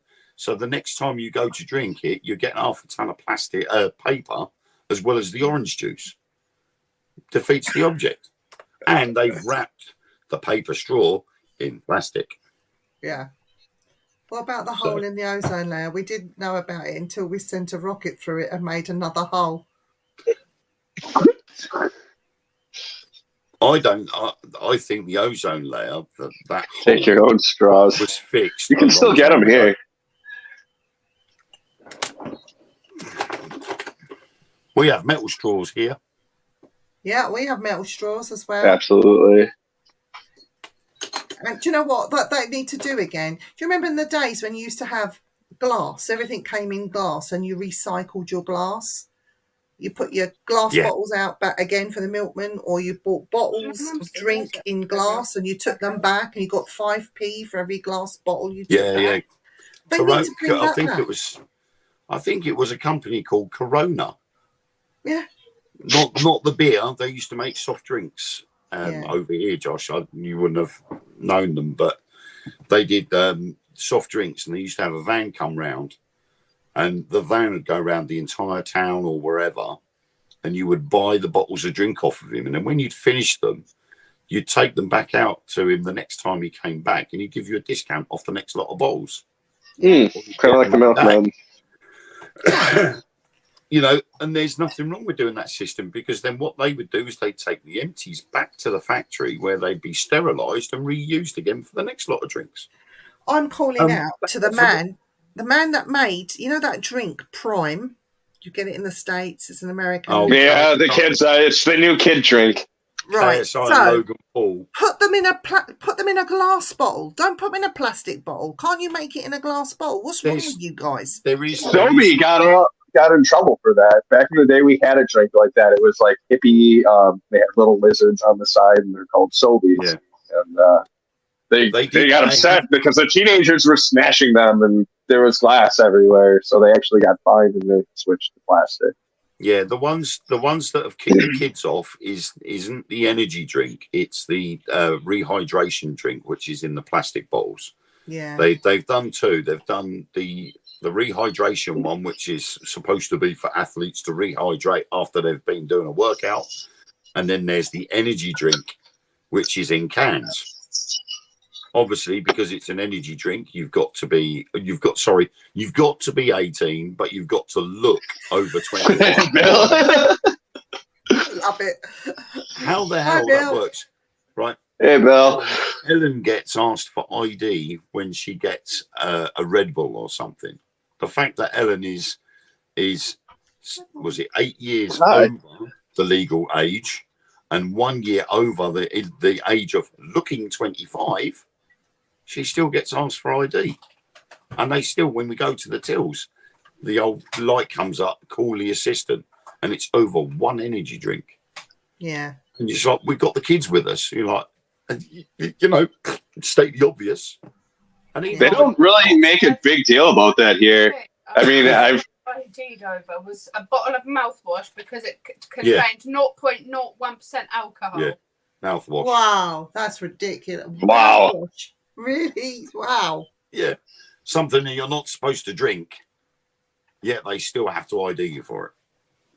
They ID'd me for But a bottle of mouthwash. it's stupid how the rules and regulations. You could go into your builder's yard and buy, remember the purple bottle of meths? You could buy that and drink that and won't get ID'd.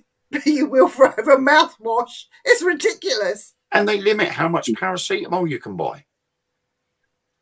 They turn around and go, oh no, you can't have that many boxes of paracetamol. You can only have 2. Seriously? Yeah. You know, I've got a family of six people in my house. All it needs is for all of us to have a headache all at the same time. And that's that one box gone straight away. Oh, look at this. This is a prominent point that Belle's mentioned. Yeah. The kids can't buy flour and eggs around Halloween anymore, but they can buy it any other time of the year. Yeah. You just go in the day before. Just go in a couple of days before and buy what you need. There's a little tip for any flour. What do the kids do with the flour during Halloween? They chuck it at people. Yeah. We used to do the forks. There's a thing in my state where you get a bunch of plastic silverware and just fork somebody's lawn, just all over, and then you put peanut butter on top of the forks. So then you backwards, so then when they pull them out, they each hand with as a trick. If anybody didn't want the treat or give you a treat, they obviously wanted the trick. So what you would do is you'd throw the eggs, then you'd throw the flour, and then once it dries, because at night time the last thing you want to be doing is cleaning your front door. So all that flour and egg sticks to your door, dries overnight. So when you go out to clean it in the morning, it's rock hard and it takes you forever to scrape off your doors and your windows because it goes like glue. Egg cars, or you can egg cars to go. And that's why they say if someone throws an egg at your car window or flours your egg at your window, don't use your washers because you'll end up making it worse. Sorry, Joe, I mixed it up. Too busy. Do you have a lot of drinks over there with the aspartame? Probably. We have tons of bad shit. It's like the American thing. Oh, if it's bad for you, give it to them to eat. Just like Subway got in trouble like a couple years ago. Oh, it made our bread better, but the main chemical was used for putting out jet fires. It made the bread poopier, so, feed it to them. But it's like food colorings.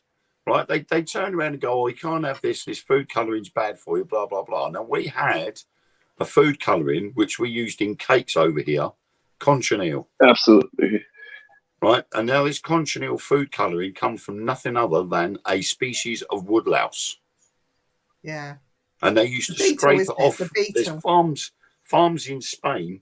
They used to literally, these plants would be covered in the cochineal beetle, and they would scrape it off and they'd mush it up and turn it into this food colouring. And it'd be processed and put in the bottles, and people were using it left, right, and centre. Now you're not allowed to do that anymore. You Yeah, that can't brown have- water is stronger than cement. Yeah. Absolutely. I know If there's you- like synthesized bull semen in Red Bull. Yeah, that bull What? You can drink bull semen, but you can't have aspartame. Yeah. Just laying around the shops. We're just gonna put it in the drink.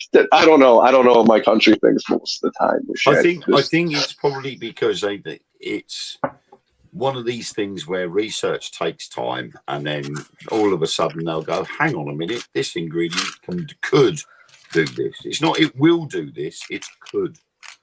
And that could is a big word. Doesn't necessarily mean that drinking a Diet Coke is going to give you cancer or give you a third nipple or something like that. It could. So there's a possibility that it might do it, but then it might not. I will tell you this though: construction companies around here, the way to clean up blood is they use Diet Coke. There's like an accident on the street. Yeah. Yeah. And it also works for taking away rust. I've seen a lot of guys do that with dropping nails and. Well, it used to be. And then you drink that. If you got any old manky coins or something that you found, just stick them in a glass of Coke and it clears it up. Yep. Okay. Oh, what? So I have that, which I bought back, but the clever shit Cinnamon in chewing America. gum. So in the Where did you nutrition get it from? facts, America. there is nothing in there. Doesn't tell you actually what's in it. I also bought back Altoids. Altoids. right nowhere, no, absolutely nowhere on the pack does it tell you what's in it. They get away with that because they put it on the big packs, and then because they're distributed to the stores, and then the stores doesn't have to put it out. It's like a loophole. Yeah, but even if you've got like this side, this one's not opened, right? It doesn't actually tell you what's in it.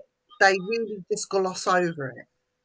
They tell you That's the amount of that's- calories, fat, sodium levels, total sugars, protein.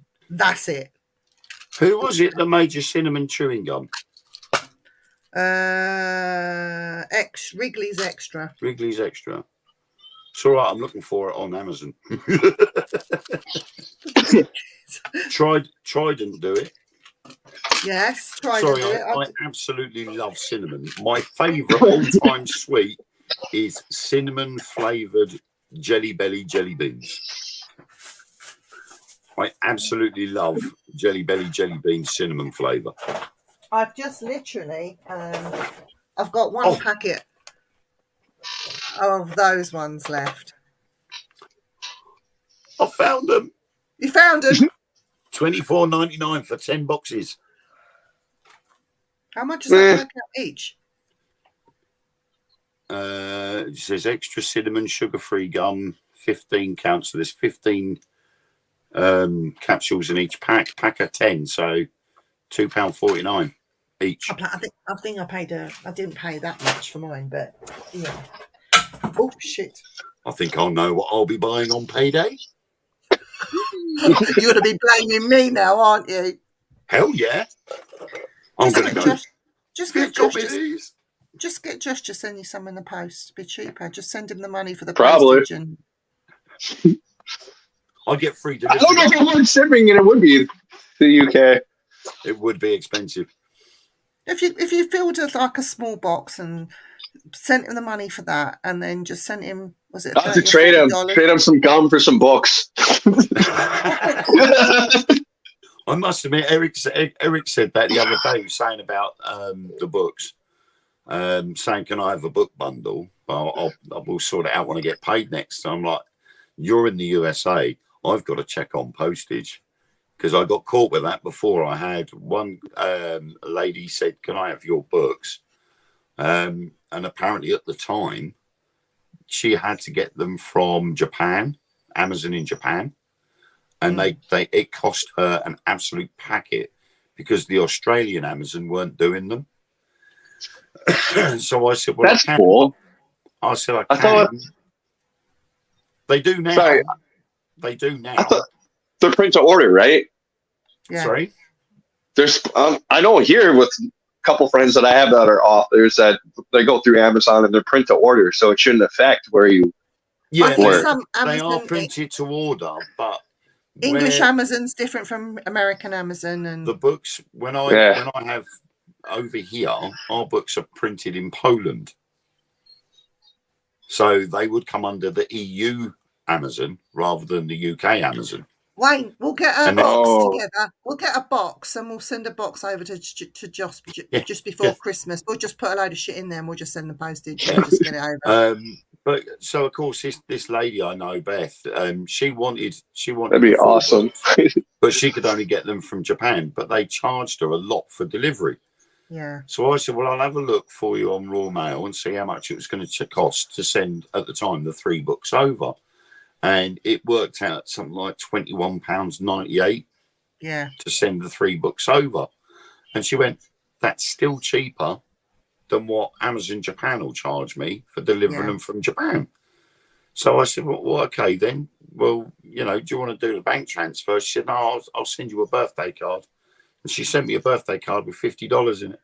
Oh, I'm like, oh, That's bless. nice. I then had to go to Tesco's to the Bureau of the Change and get changed up into English. well, we'll get a parcel together and we'll send it over to Josh towards Christmas, so you can chuck your books in. So you'll have to That's decide awesome. what you want from England, and we'll just try and get it. But My mum remember, used to do weight that. is key, so don't go too mad. Yeah. My sister used to have stuff from over here sent over to Corfu because it was too expensive to buy it over there.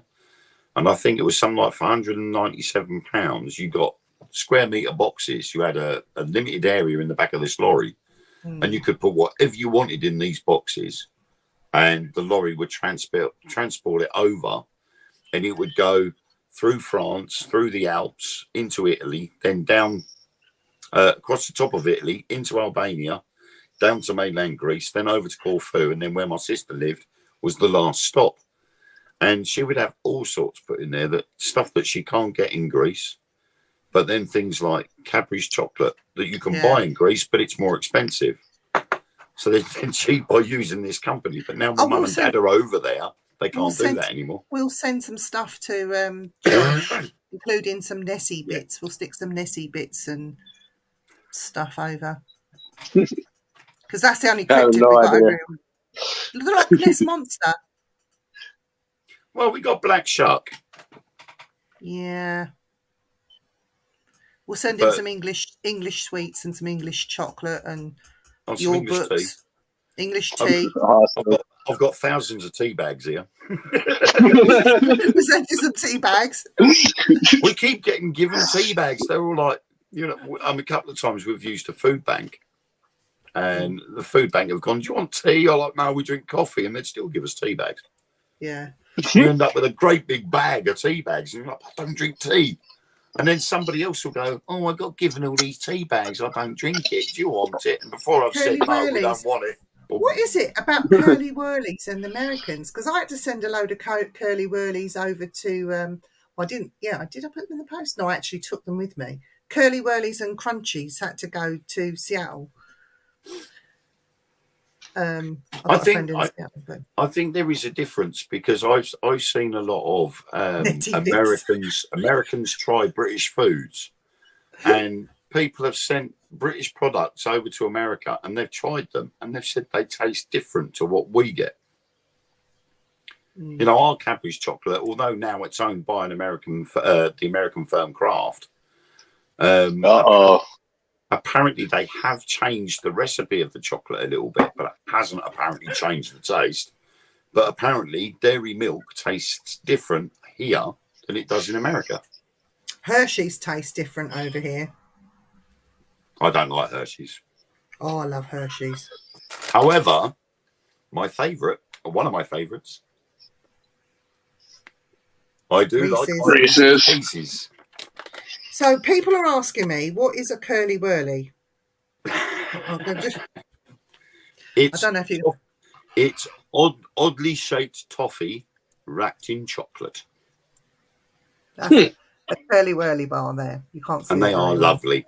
They are addictive, Yeah, That's cool. I'll try that. but We'll you have send- to be we'll send- careful. we'll send You you have some. to be careful they don't get too hot, because if they get too hot, they get brewer's droop. Yeah, They go. put them in the fridge. Problem then is if you put them in the fridge, they go too hard. Yeah, but you're going to have to take a good picture of yourself, Josh, sign them, and send them back to us so we can give them out to all your fans over here. The women would We'll love them. do. We'll do some giveaways. We won't tell Mark that's what we're doing. We're just going to get Wayne. We'll just do it. Wayne, you can run a competition. The winner will get a picture of Josh Mamara.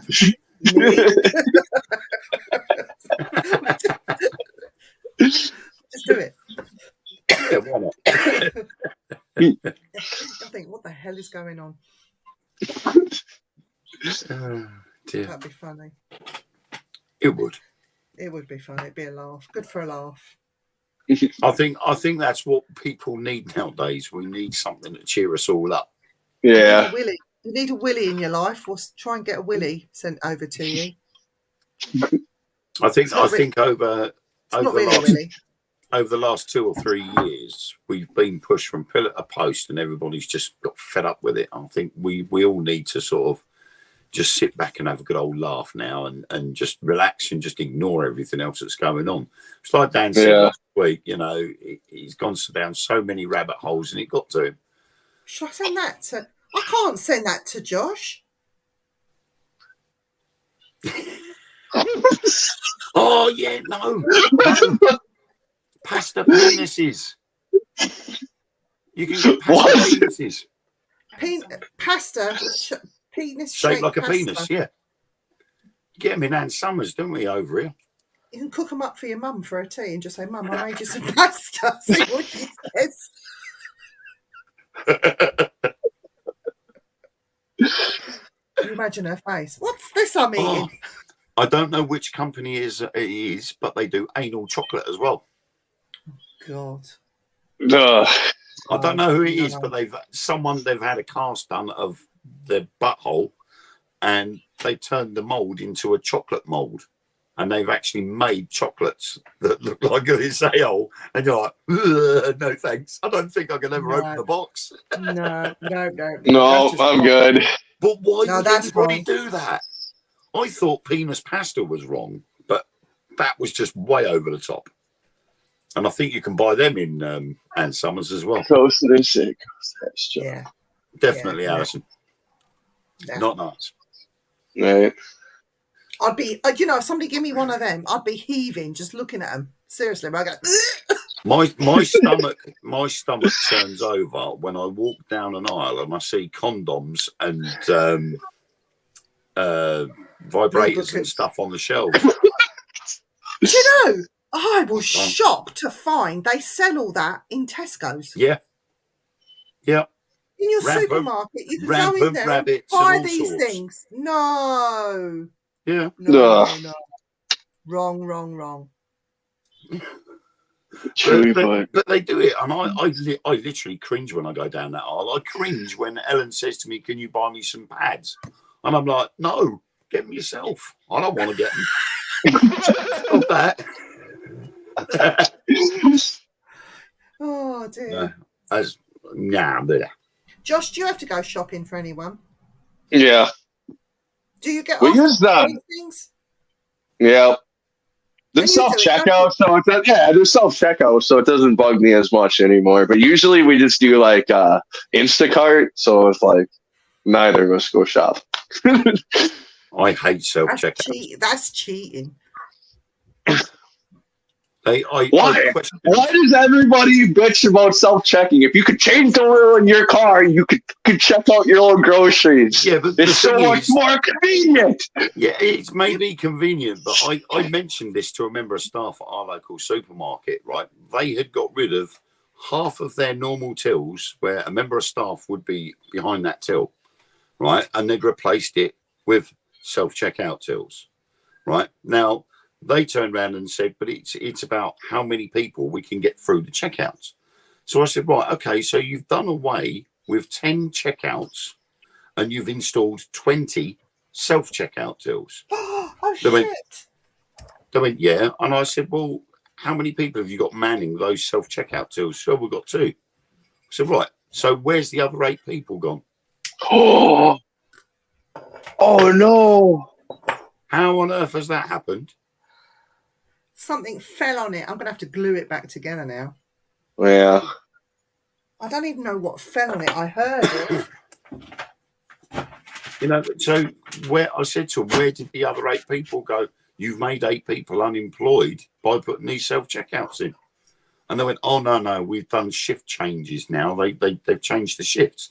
I said, right, so now you've changed the shifts, which means 8 people and the other members of staff around the whole store that do the checkouts have now got less time on their shifts. So in essence, you've saved yourself money by not paying as much to your staff. Yeah. But the problem is, half the time, those self-checkout tills keep breaking down and the staff that's supposed to be looking after them haven't got a clue how to fix them. Oh, And no, they'll stand there rubbing their heads. I don't know. It's all teenagers here at like all the grocery stores. It's all like 16-year-olds. Yeah. Oh, I don't know how to do that. Or it's like old ladies like, And we got I can't hear you. Yeah. scanners you That's shop. why I don't mind self-checkout. It's just like, yeah, do. They are Go on. convenient because you can just do it yourself and then go. And they've got the scanners you shop as well here. I don't know if I they can get it back together. do you get scanners you shop over there, Josh? I think you can at Target and Costco. You Yeah. can.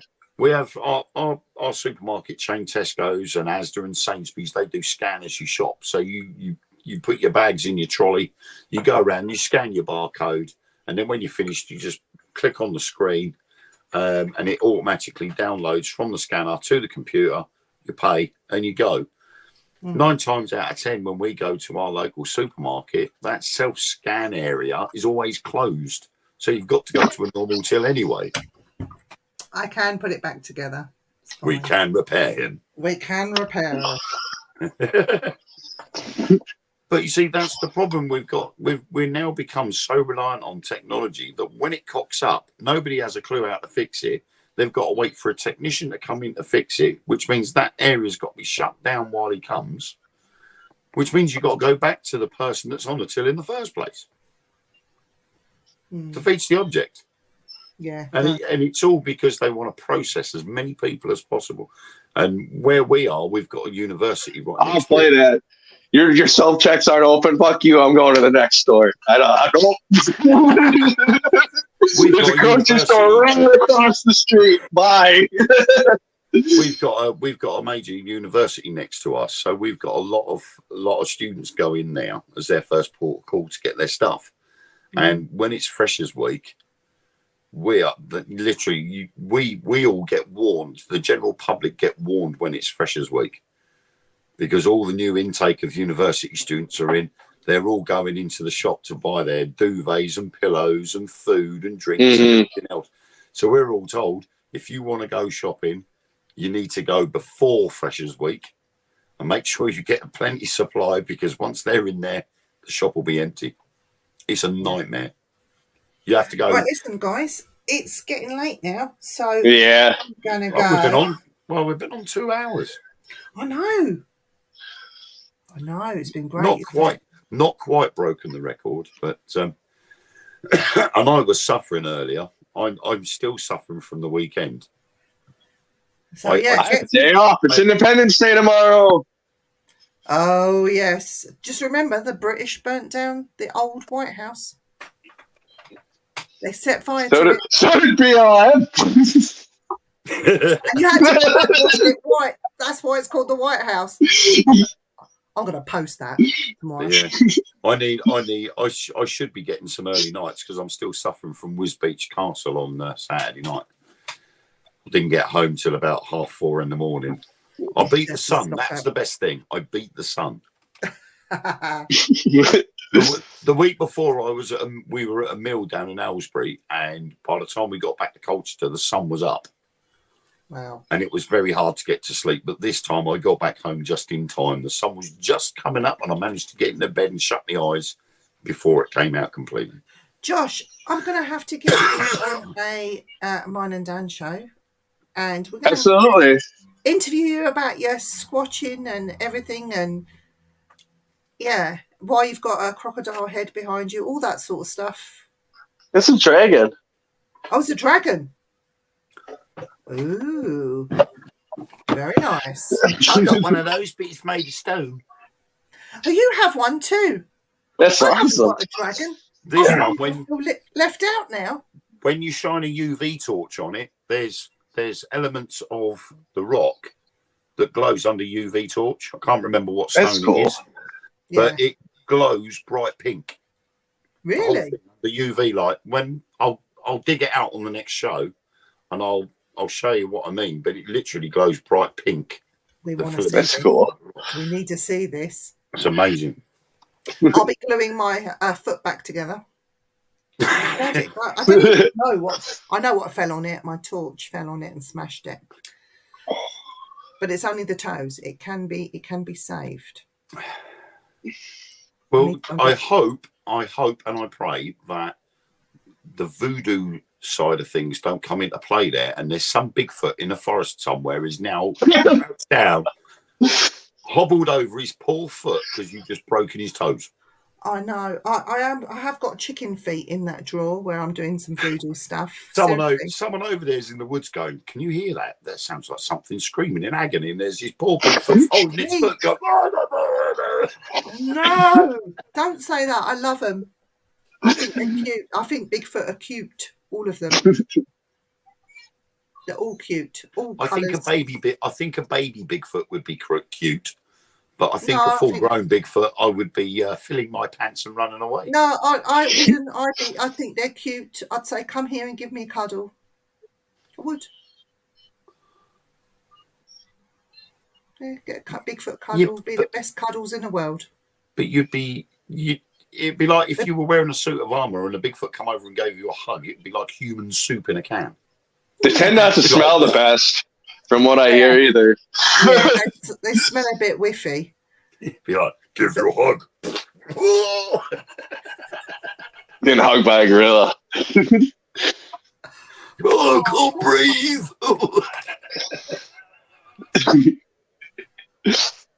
Well, if I can come back in another life, I'll come back as a Bigfoot. That's a good thought, actually. Come back as a Bigfoot. Increase the population of Bigfoot. Yes. Wouldn't have to worry about pulling out your hairs out of your chin and shaving your legs and your armpits. You could just go wild. No, but then you'd have the worry of nits and fleas and having them picked out of you all the time instead. Yeah, get another Bigfoot to pull them out for me and eat them. Oh, yeah, be dinner for them, wouldn't I don't know. There's stories about them being in the water, so I wonder if they would bathe, you know. Yeah. I should imagine they would, wouldn't they? That's true. That'd be like, I'm a Bigfoot, get me out of here. They'd have like a pond or something to swim in, wouldn't they? I mean, even bears bathe and keep the bugs off of them. Mm. Well, you look at monkeys; they sit there for hours on end picking fleas and ticks off of each other, don't they? So it's just There was actually something crazy recently I read about monkeys too, that there's somewhere in the world where they're like having a stone age and literally like making spears and killing each other. Like they're getting some Planet of the Apes stuff is coming to fruition. Yeah. Herbal essences. Take 2 bottles in the shower. Not me. I just take a hug.